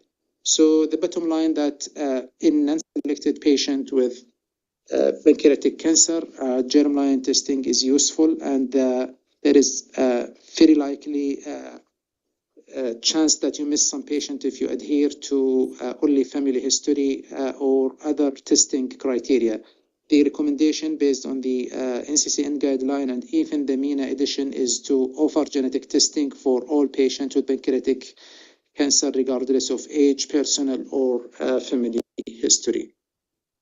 And these are a list of genes that has been established to be associated with pancreatic cancer. As you can see, it's different genes with different syndromatic association, as well as different risk of pancreatic cancer. So one of the most or high penetrant mutation is the CDKN2A, which is hereditary pancreatic and melanoma syndrome. This gene is associated with increased risk of melanoma significantly. However, also it's increased the risk of pancreatic cancer. So there is about 36-fold increase in the risk of pancreatic cancer among patients who carry this gene. And in different study or small study that was done especially in the Dutch families, they found that up to the age of 75, those who carry this gene mutation, the risk is about 17%, and the mean age is around 58. PGS syndrome is also a rare syndrome. However, it has a typical feature that it's not easy to miss in the clinic. Actually, they have a typical clinical and endoscopic feature. So the risk or the lifetime risk of different type of cancer, it's almost more than 90%. So those carrier of this mutation, definitely they will develop cancer at certain point of life. However, pancreatic cancer is considered one of the cancer that need to be addressed. The risk is about 11 to 32% among the carrier of this mutation. Hereditary pancreatitis due to PRSS1 gene mutation is also a known risk factor for pancreatic cancer, and the risk of lifetime risk of pancreatic cancer is 30 to 40%. So the genetic testing, as we mentioned already, for patient with pancreatic cancer is something that we recommend to all patients. So the implication of the results, some are related to the individuals or the patient with pancreatic cancer. Definitely, it might affect the treatment in terms of choice of chemotherapy or maintenance targeted therapy. And for those with who carry a mutation and they don't have or they did not express the cancer yet, there might be considered for surveillance, and definitely for family, it's an important step to do the predictive genetic testing and the cascade family testing. And this brings us to an important question, which is about how useful the screening for pancreatic cancer in a patient with underlying germline mutation or in patient with family history. So this is one of the study that looked to the impact of the surveillance on stage and survival. Now there is no actually agreement about what is the best method to do, or what is the cutoff age that we should start the screening and how frequent we should do the screening. So they tried in this study to come up with the protocol that they think it's useful. They use the annual surveillance with endoscopic ultrasound and or MRI, MRCP. Sometimes they alternate between these two methods. And in the cohort of patients that they tested or they underwent surveillance, they were able to diagnose 9 patients with pancreatic ductal adenocarcinoma. Most of them, they were stage 1. 8 out of 9 were resectable, and 7 were alive at the last follow-up. Now, when you do also the testing, you will find another masses or cyst that is not really associated with cancer, and it might prompt further evaluation and even surgical intervention and biopsies. As you can see here, that there has been multiple cases of low-grade dysplasia, which might reflect that the surveillance sometimes also can make things complicated. The problem with this study is that there is no control arm, and when you look in more than 4,400 patients, they were able to diagnose only 9 cases without any cost-benefit analysis that was done in the study. So the usefulness of the screening in those population is still controversial. And this is also reflected on the international recommendation. So as I mentioned, there is no consensus in the starting age of doing the scope or the frequency of the surveillance. However, these are some of the guidelines that has been established and published. Actually, it goes case by case and depends on the underlying genetic mutation and how penetrant the mutation and how willing the family to adhere to the surveillance program. Another study that looked to the pancreatic cancer surveillance in high-risk individuals.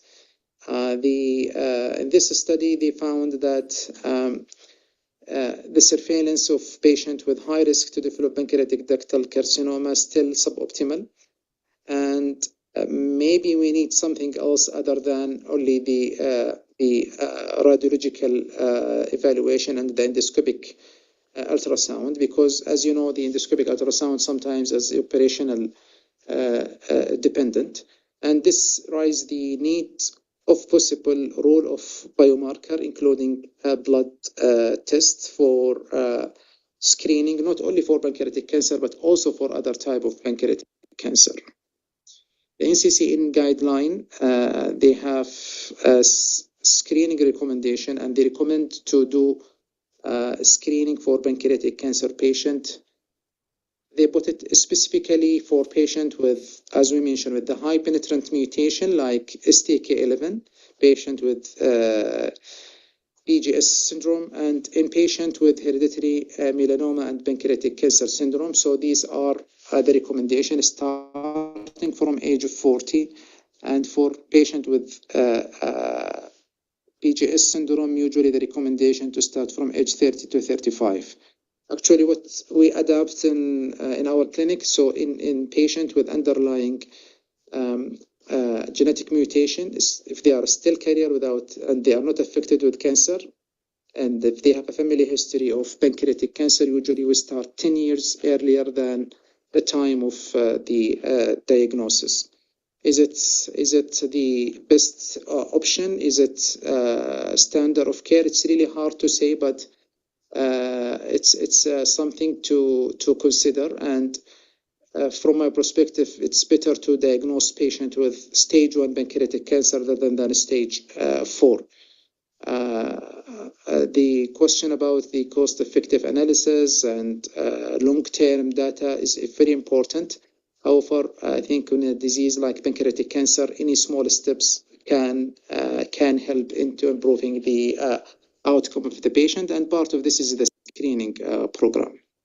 Now, as a medical oncologist, these are the potential implication of genetic testing that we take into consideration when we see patients with pancreatic cancer. So, you know that the use of platinum-based chemotherapy has been shown to be important in patients with underlying HRD mutation, and including the BRCA mutation, not only in pancreatic cancer, but we know this is true for ovarian and prostate cancer as well.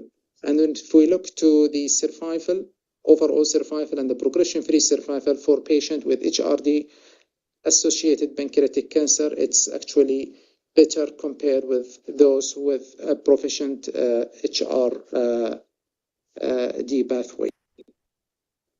And even if we look to the platinum-based chemotherapy in patients with underlying BRCA or BALB2 mutation, we can see in this study that they use cisplatin, gemcitabine, and filiparib as intervention and experimental arm. And they were looking to that the role of addition of PARP inhibitor in those patients. So it doesn't seem that if you add a PARP inhibitor to GemCis is adding more response rate to the patient or disease control rate.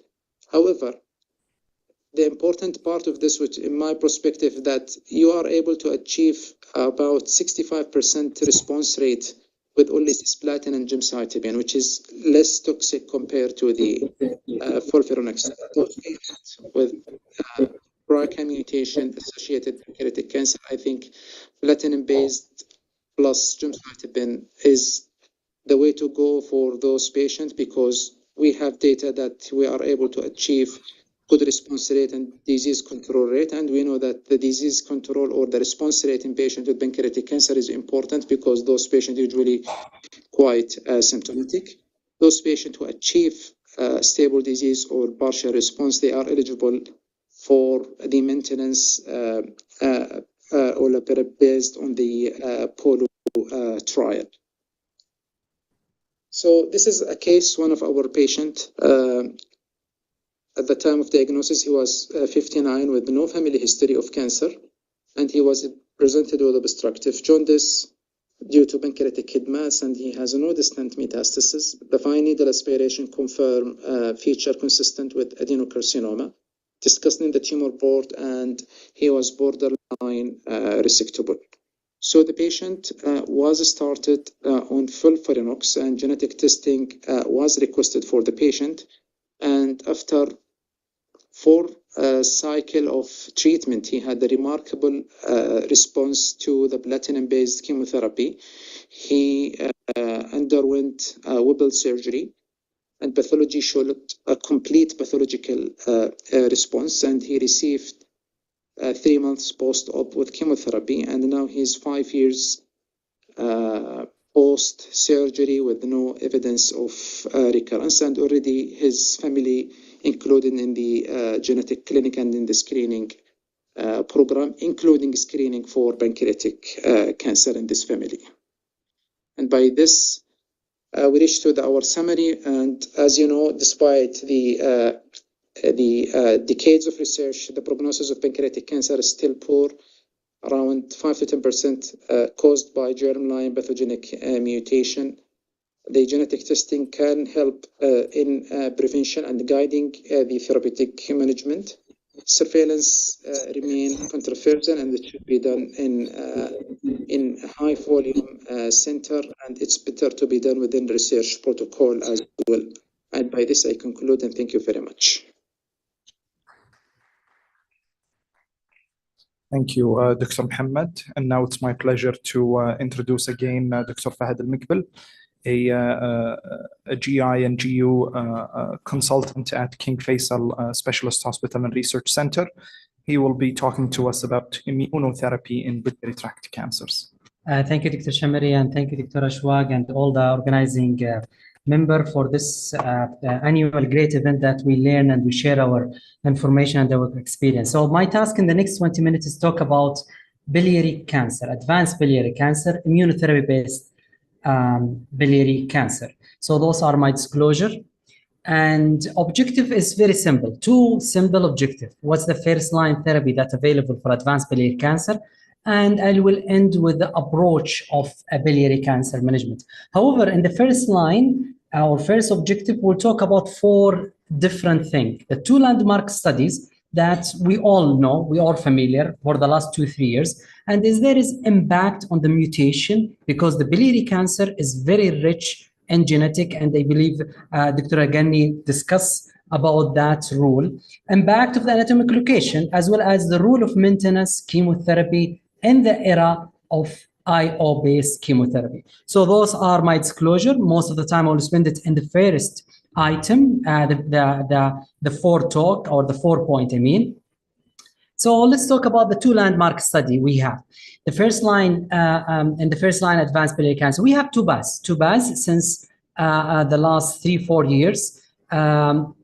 Or before that, sorry, the timeline of first line therapy since ABC02, we are using CysGem since 2010 till we start to know about ABC06 after almost 8 years. Then other evolving therapy in the second line, the targeted therapy on the timeline of finding medication that improves survival, but not reaching curative yet. So one of the paper that was published this year is this nice table differentiate the 4 top first line therapy, CysGem ABC02, and the other cisgem that's in Japanese, as well as the tubas and the keynote. So let's take it one by one. All of them phase 3, yes. All of them involve unresectable or metastatic biliary cancer, yes. All of them, the control arm was cisgem day 1, day 8, except the first two, they have cisgem day 1, day 8, day 15. And since the tubas, we start to add immunotherapy in form of durvalumab and the keynote 966, the pembrolizumab. There is a difference in the methodology that we'll discuss later in the next few slides. Maintenance therapy, none of them, I mean, not ABC06 or the BT22, the Japanese trial, and all of them you can see the primary endpoint was overall survival. The only international landmark study is the tubas and the keynote 96 that we'll spend more time on it. And what was the overall survival? 1 year. Unfortunately, we couldn't exceed more than 1 year plus. So we are excited for the last 3-4 years for this small minimal improvements for our patient with advanced bladder biliary cancer.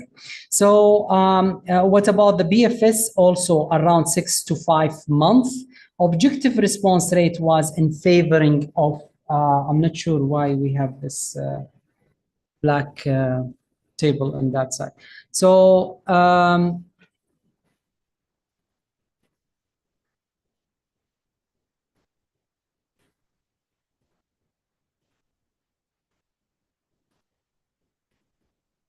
okay, so and the last thing about the grade 3-4 toxicity, you can see at the bottom of this table, it's double in the keynote 966, around 50% compared to 25%.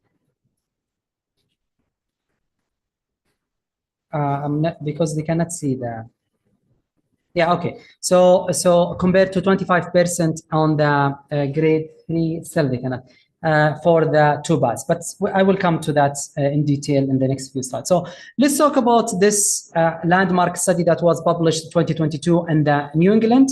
We have advanced biliary cancer, either to give durvalumab and cisgem and the durvalumab until disease progression, there is no limits, or the control arm just only cisgem, there is no maintenance, 8 cycle. Primary endpoint was overall survival. We know, and this is the patient characteristic that's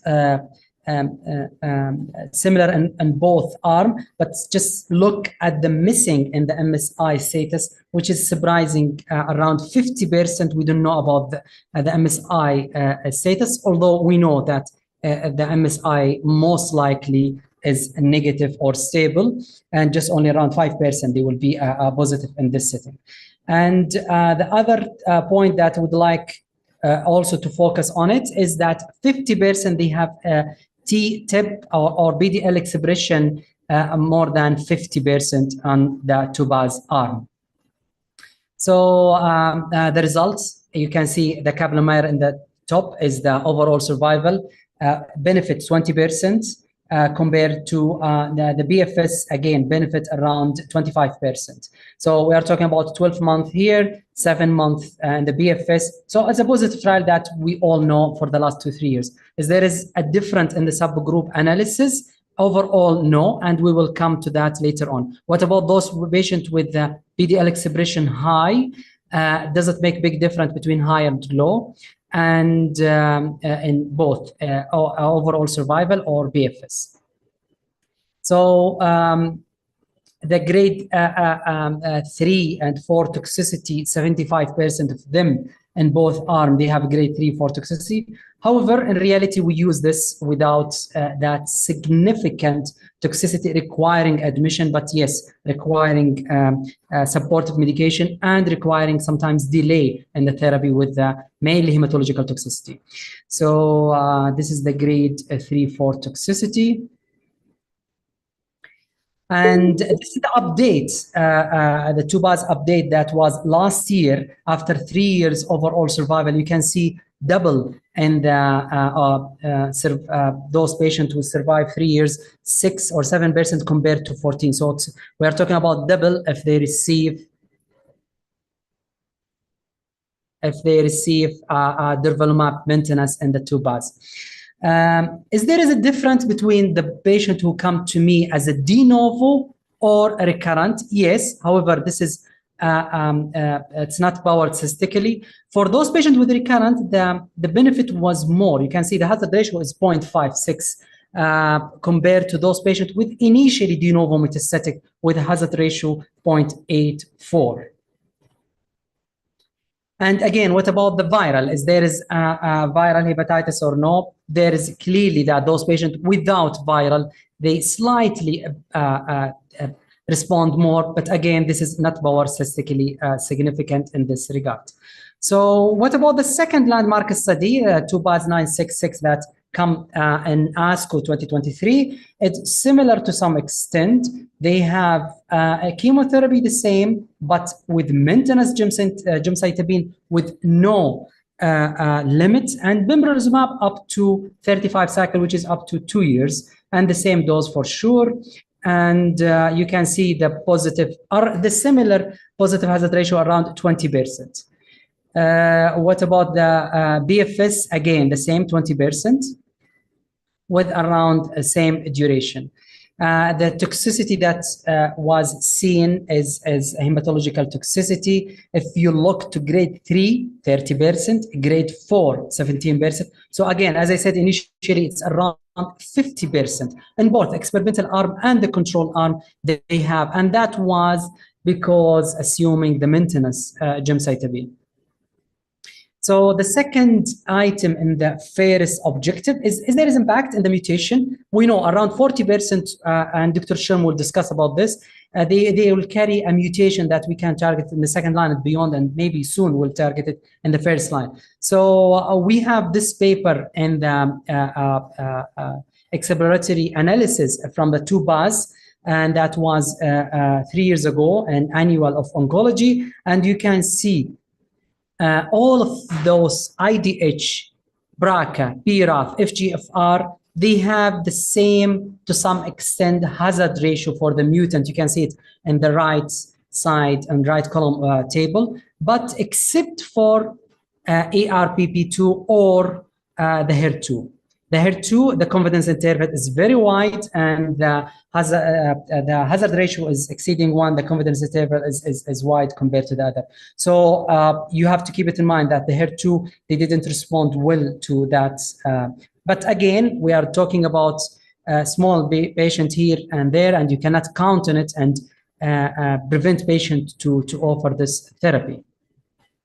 So what about the location? I believe all of the medical oncologists know that intrahepatic is the best. You can see the subgroup analysis in the left side for overall survival for intrahepatic is the best. The second is extrahepatic, and the least response is the gallbladder. The same for the 2-bars and the BFS, and the same also for the keynote 966 regarding that use pembrolizumab. Both extrahepatic and gallbladder almost touching the line, but the agreement in the experts that still you need to offer, and you cannot count on this subgroup analysis, and you will not prescribe immunotherapy. No, still you need to prescribe for those patients. Maybe some will agree and some will disagree. We'll leave it for the Q&A part. So what about the maintenance chemotherapy in the era? We know from the beginning, ABZ06, there was no maintenance, just only give 6 cycles and that's it. Some of us, I believe, I offer a few patients before the 2-bars maintenance gemcitabine, and some was not fit for our patient. But some of us still prescribe gemcitabine as a maintenance. What about now, in the era of immune-based chemotherapy? There is a nice review in ASCO this year regarding, in general, is IO-based chemotherapy is our standard, even with those 2 landmark study, 2-bars and the keynote 966.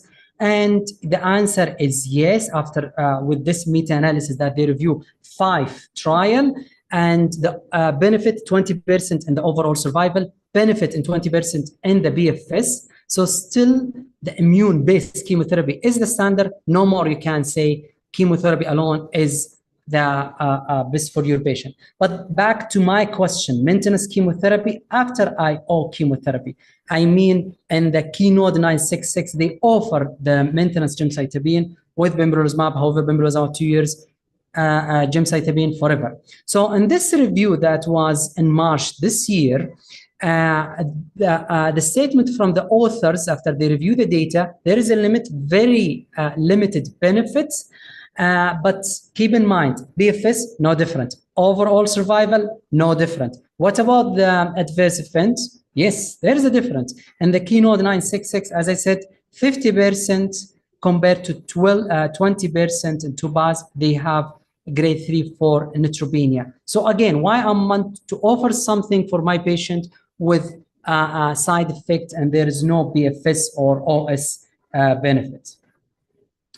And even, by the way, if you go back, just even overall survival prolonged. So maybe you said, Fahad, overall survival for short period, there is no benefit. But with the maintenance gemcitabine, there is long overall survival in 2 years or 3 years. You can see here the statement, the second point, overall survival for 24 or 36 months, there is no benefit. So again, I don't think our advice that you prescribe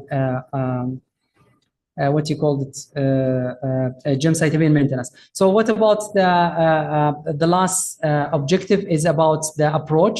Look to the December 2024, our ESMO guideline. You can see after the staging, this is local advanced or advanced/metastatic, the first step, you need to do molecular profiling. And I put star, I believe, here. So it's now become the first step you need to do it for your patient before starting the therapy. And also there is a small star, I put it here, for those patients would respond. And I believe we discussed one of the cases, that's interesting cases about possibility of conversion from palliative to curative and hoping for possible like transplant or resection. So even in ESMO, they promote if you have an excellent response for those patients with locally advanced that initially not resectable, you can consider a surgery if they have a response after cisgem durva or cisgem pembrolizumab.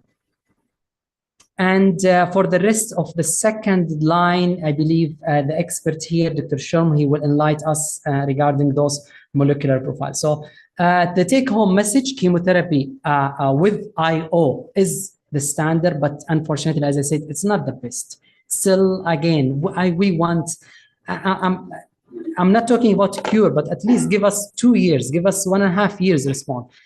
If the landmark study, they said 12 to 13 months. In reality, we know it will be plus minus. I have just only 2 patients with a maintenance durvalumab that almost approaching now 2 years, which is, yes, good, but the most of the patient didn't get a benefit, unfortunately, and they progressed or they couldn't survive. Maintenance chemotherapy, I believe there is no rule. However, the data is there in the Keynote 966. And again, more data to understand the disease. Yes, we have an excellent response, as I said, for some of the patients, but most of the patients, unfortunately, in advanced biliary cancer is a poor response. Thank you so much. Thank you very much, Dr. Fahad. I think we're gonna have 2 questions because Dr. Fahad is gonna be. Fahad, that was a great talk. So probably the 2 patients you have is the 20% curve that we see, right? So yeah. If you treated 10, so and that's probably something that we are really looking for. And when treating these patients, we want to see the patients live longer with an aggressive disease. Yes, it's not the best, but I think it's the only choice we have now until we have more advances in such an aggressive tumor. Do you consider using the chemotherapy with immunotherapy in a locally advanced, something that might be resectable, a good surgeon might resect? Would you go ahead and treat first before sending these patients to surgery, or you try your best to send them to surgery? So regarding the first part, just a comment. Those 2 patients, 170, and I'm not sure how she survived the 8th cycle, but mashallah, and now she's in maintenance durvalumab. And the second one, the one I mentioned, 30 years. Both of them, I was interested to know the NGS, what kind of NGS they have. And I didn't find anything that suggests that it was negative. Back to your question, Dr. Mohammed, you know those kind of cases that they do not have a distant metastatic and they are locally advanced. Usually we discuss them in our weekly upper GI tumor board with the presence of hepatobiliary surgeon. If the hepatobiliary surgeon, they feel, okay, I can have R0 on this patient, I will go with the standard of care, I will go for upfront. But those cases that he said, you know what, there is some kind of challenge in this case, either anatomical or because of the patient condition. Now, sometimes I have few patients, not in biliary cancer, they just have a stroke. And you need to continue aspirin Plavix for 2 years, or sorry, for 2 months or 3 months before going this major. So those kind of cases that you cannot guarantee R0 or the patient condition now, it's not fit, for sure, I will go for chemo-immuno, then based on the first radiological assessment response, discuss in the tumor board, listen to our hepatobiliary surgeon, hoping that the patient is now resectable. Thank you, Fahad. Last question for you. I also would like to hear the opinion of Dr. Abdullah and Dr. Mohammed, which is, do you go by subgroup analyses anatomically? As in, would you actually treat someone with gallbladder adenocarcinoma and add, expensive immune checkpoint inhibitor therapies to cisplatin and gemcitabine? Fahad? Excellent question. And it's really... Yes. In my practice, no. I cannot look to dissect the trial to the thing that makes sense to me. But at the same time, you have two well-designed trial. They have the same answer that gallbladder is really bad. But again, until I have further information or further data, I will follow the whole trial that advanced biliary cancer, regardless of the location, I will give.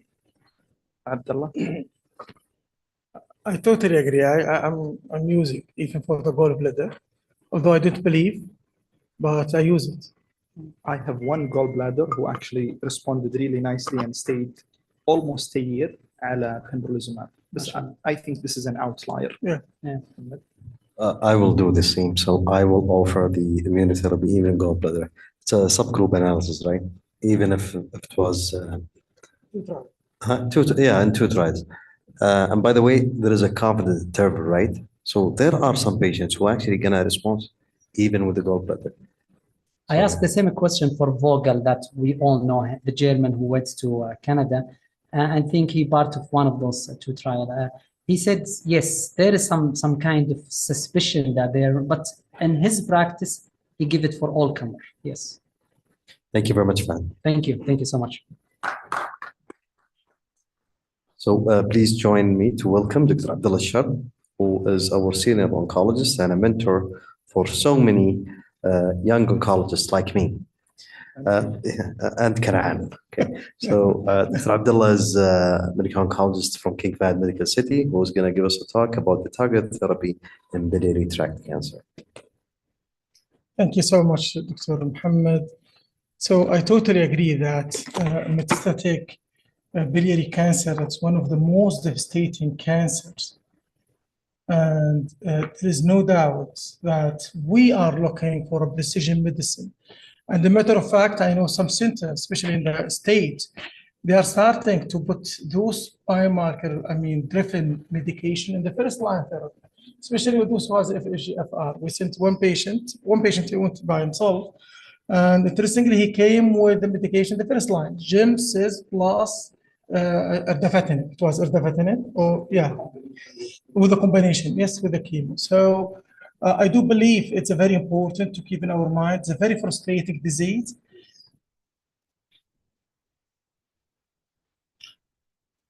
I like the name. You can keep it. It's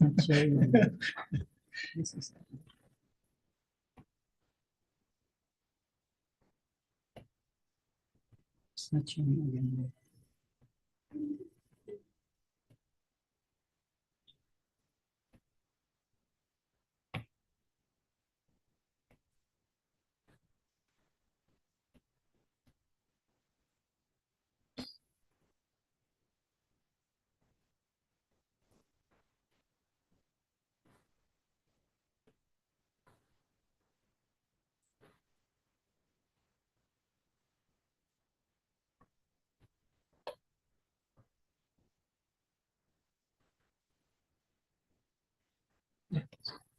fluctuate.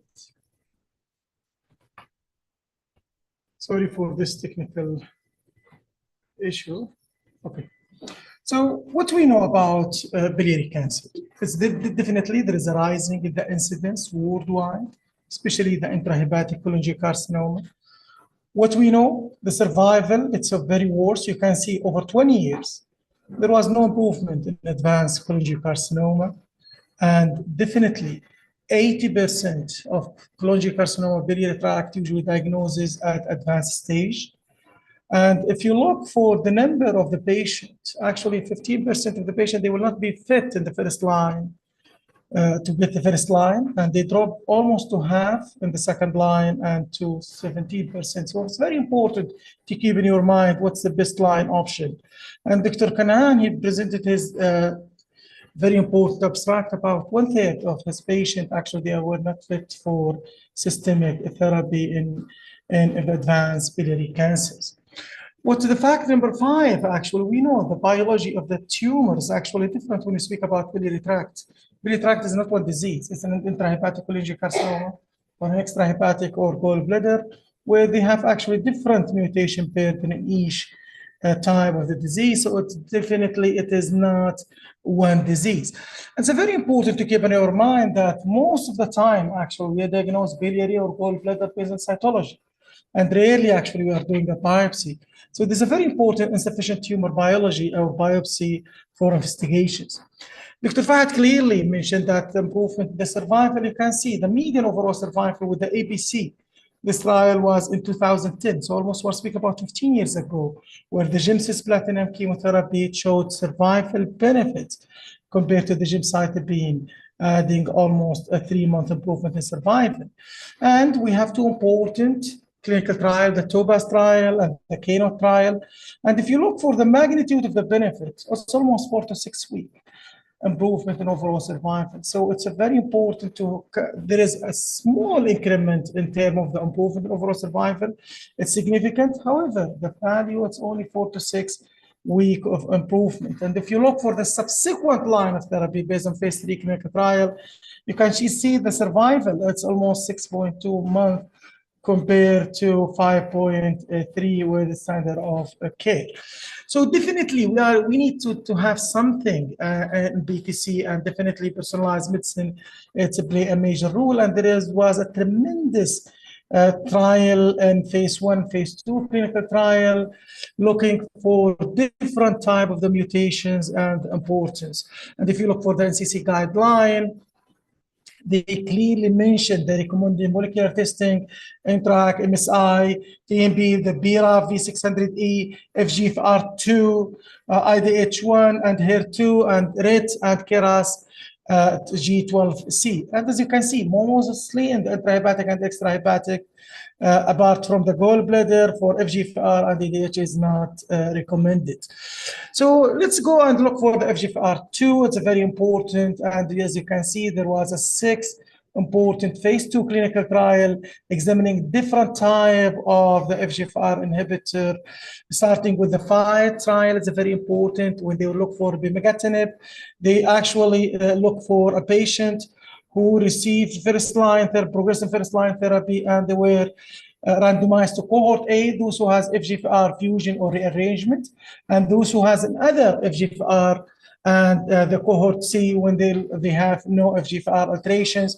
And the benefit was actually for those who has an FGFR2 mutation with overall response rate approaching 30%.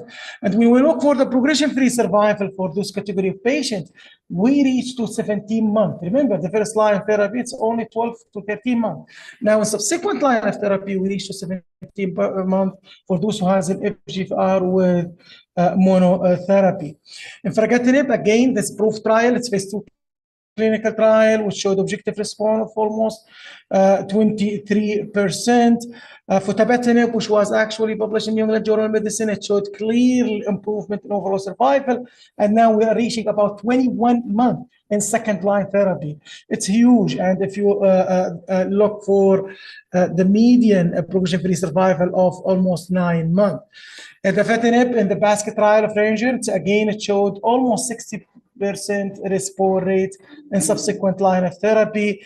Tugatinib, another important medication, with almost 40% improvement in response rate. Lirafagatinib, this is a very important medication. It's a very first highly selective FGFR2 inhibitor, and as you can see, it reached to almost 63% overall response rate. And if you collect all these data, you can see approaching from almost 30 to 60% improvement in the response rate. And in some of those, we can see the overall survival reached to almost 21 months. So they are going to take it now in the first line therapy as a monotherapy with infigratinib in the proof trial, head-to-head with gemcitabine cisplatin, which is standard care at the times. And arguably, we are waiting for the result. Another important phase 3 trial looking for tugatinib, which is again FGFR inhibitors with different dosage in the subsequent line of therapy. And the only phase 3 clinical trial is the ADH1, which is ifosidenib, which is showed clearly comparing to the placebo. For those who has ADH mutations, you can see there was improvement in overall survival, adding almost 3 months in subsequent line of therapy. What about the BRAF pathway? You can see the BRAF, it's almost 5% in intrahepatic, and it's only 2 to 3 in extrahepatic, and almost 1% in extrahepatic. It was examined in 2 important clinical trials, the ROAR trial, DEBRA plus TRIMI, and it showed clear improvement. I can show you here the overall survival reaching almost 13.5 months with a median progression-free survival of 9 months. The second important trial for the BRAF, COMPI plus VIMA, which showed again very excellent response rate approaching almost 50%. So BRAF, it's very important to look, especially in the intrahepatic cholangiocarcinoma. The HER2, and very important in term of treatment-wise. And if you look for the NCC guideline, you can see they recommend zentuximab, trastuzumab plus pertuzumab, trastuzumab deruxtecan, or tucatinib plus trastuzumab. However, keep in your mind for immunohistochemistry plus 3. Now, I try to summarize all this in one slide. And if you look for the FOLFOX chemotherapy, which is the standard of care in second-line therapy, you can see the overall response rate 5%, and you can see the overall survival 6 months. However, for my pathway, trastuzumab, pertuzumab, it's a phase 2 trial. For those who has immunohistochemistry of 3, you can see the response rate of 23% and the median overall survival of 10 months. Horizon, zentuximab, which is a very important bispecific drug, which showed clear improvement. You can see the response rate of 52 for those who has immunohistochemistry of 3, and overall survival of 18 months. It's unheard of in subsequent line of therapy. Trasto plus tucatinib, again, for those who has immunohistochemistry of 3, you can see overall response rate of almost 50%, overall survival of 15 months. Destiny pan tumor, trastuzumab plus deruxtecan, again, it showed the same benefit, almost we'll speak about 50%, and the survival of 12.4 months. Now, what about in the first line, adding trastuzumab to this, to the regimen that we know, gemcitabine plus trastuzumab, and as you can see in this very important clinical trial, you can see the disease control response rate was almost 55%. And if you look for disease control rate was 8%, 80%. And when we look for the median progression-free survival, we are speaking about 7 months. So definitely the HER2, it's going to be big in the first line therapy. Remember, the zentuximab was examined in the last ESMO GI. It was phase 2 clinical trial looking for cisplatin and gemcitabine plus zentuximab, and it showed for the first time, we are speaking about 43% confirmed objective response. And very important to keep in your mind that still at 18 months, still almost half the patients still alive. What about the HER2 FOLFOX in second line therapy? Again, it was tested in a very important clinical trial, which showed again the overall survival of 10.7 months.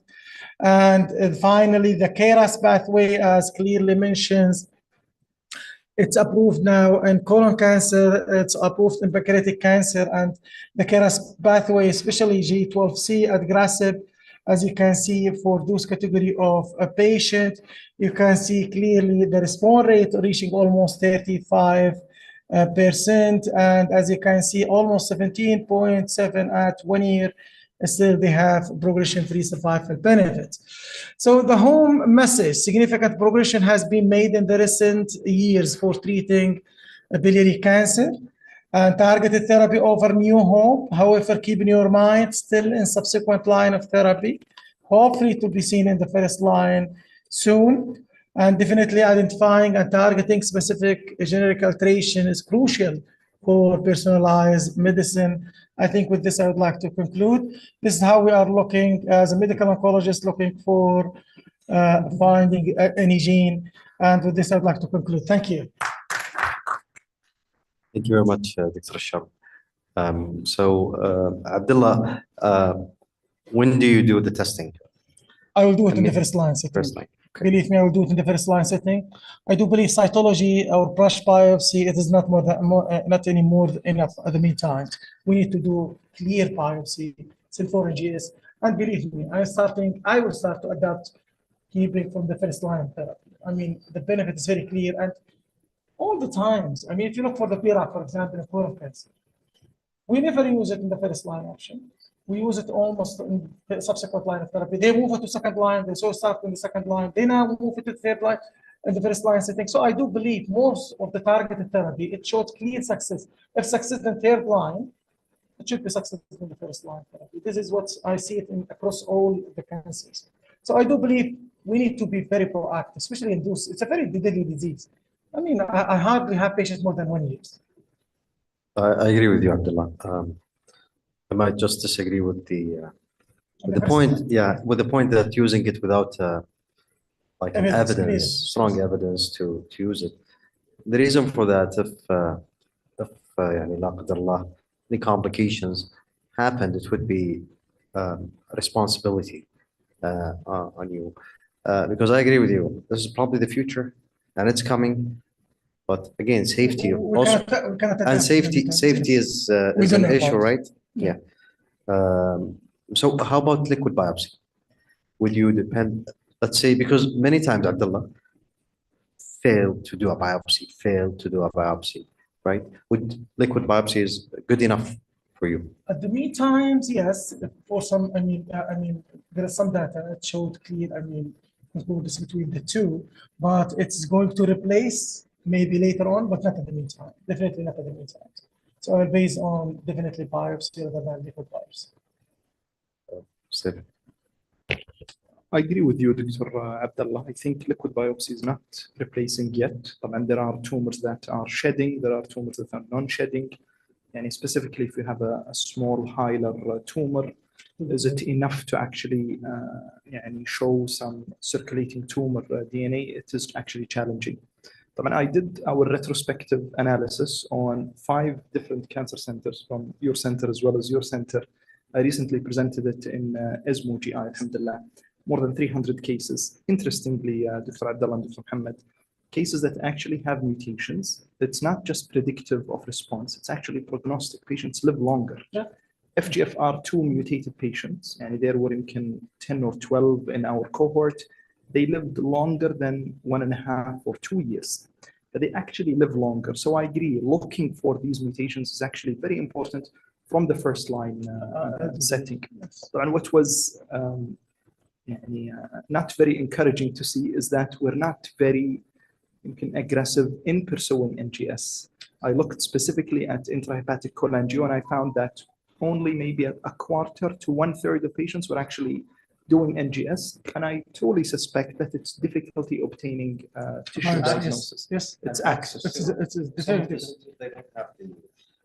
It's not a matter of access, Muhammad. Yeah. More than they have many times they attempt but fail. True. So definitely finding access, it's a big problem. And resources are very clearly and huge problems. Like many times you attempt biopsy but tend to be negative. True. So thank you very much, Dr. Abdullah. And I'd also like to take this opportunity and thank all the physical attendees, the virtual attendees, the organizers, the sponsors for making this event a successful one. We'd like to welcome you tomorrow at 9 a.m. for day 2, which is going to focus on lung cancer. And thank you very much again, and have a great night.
Assalamu alaikum.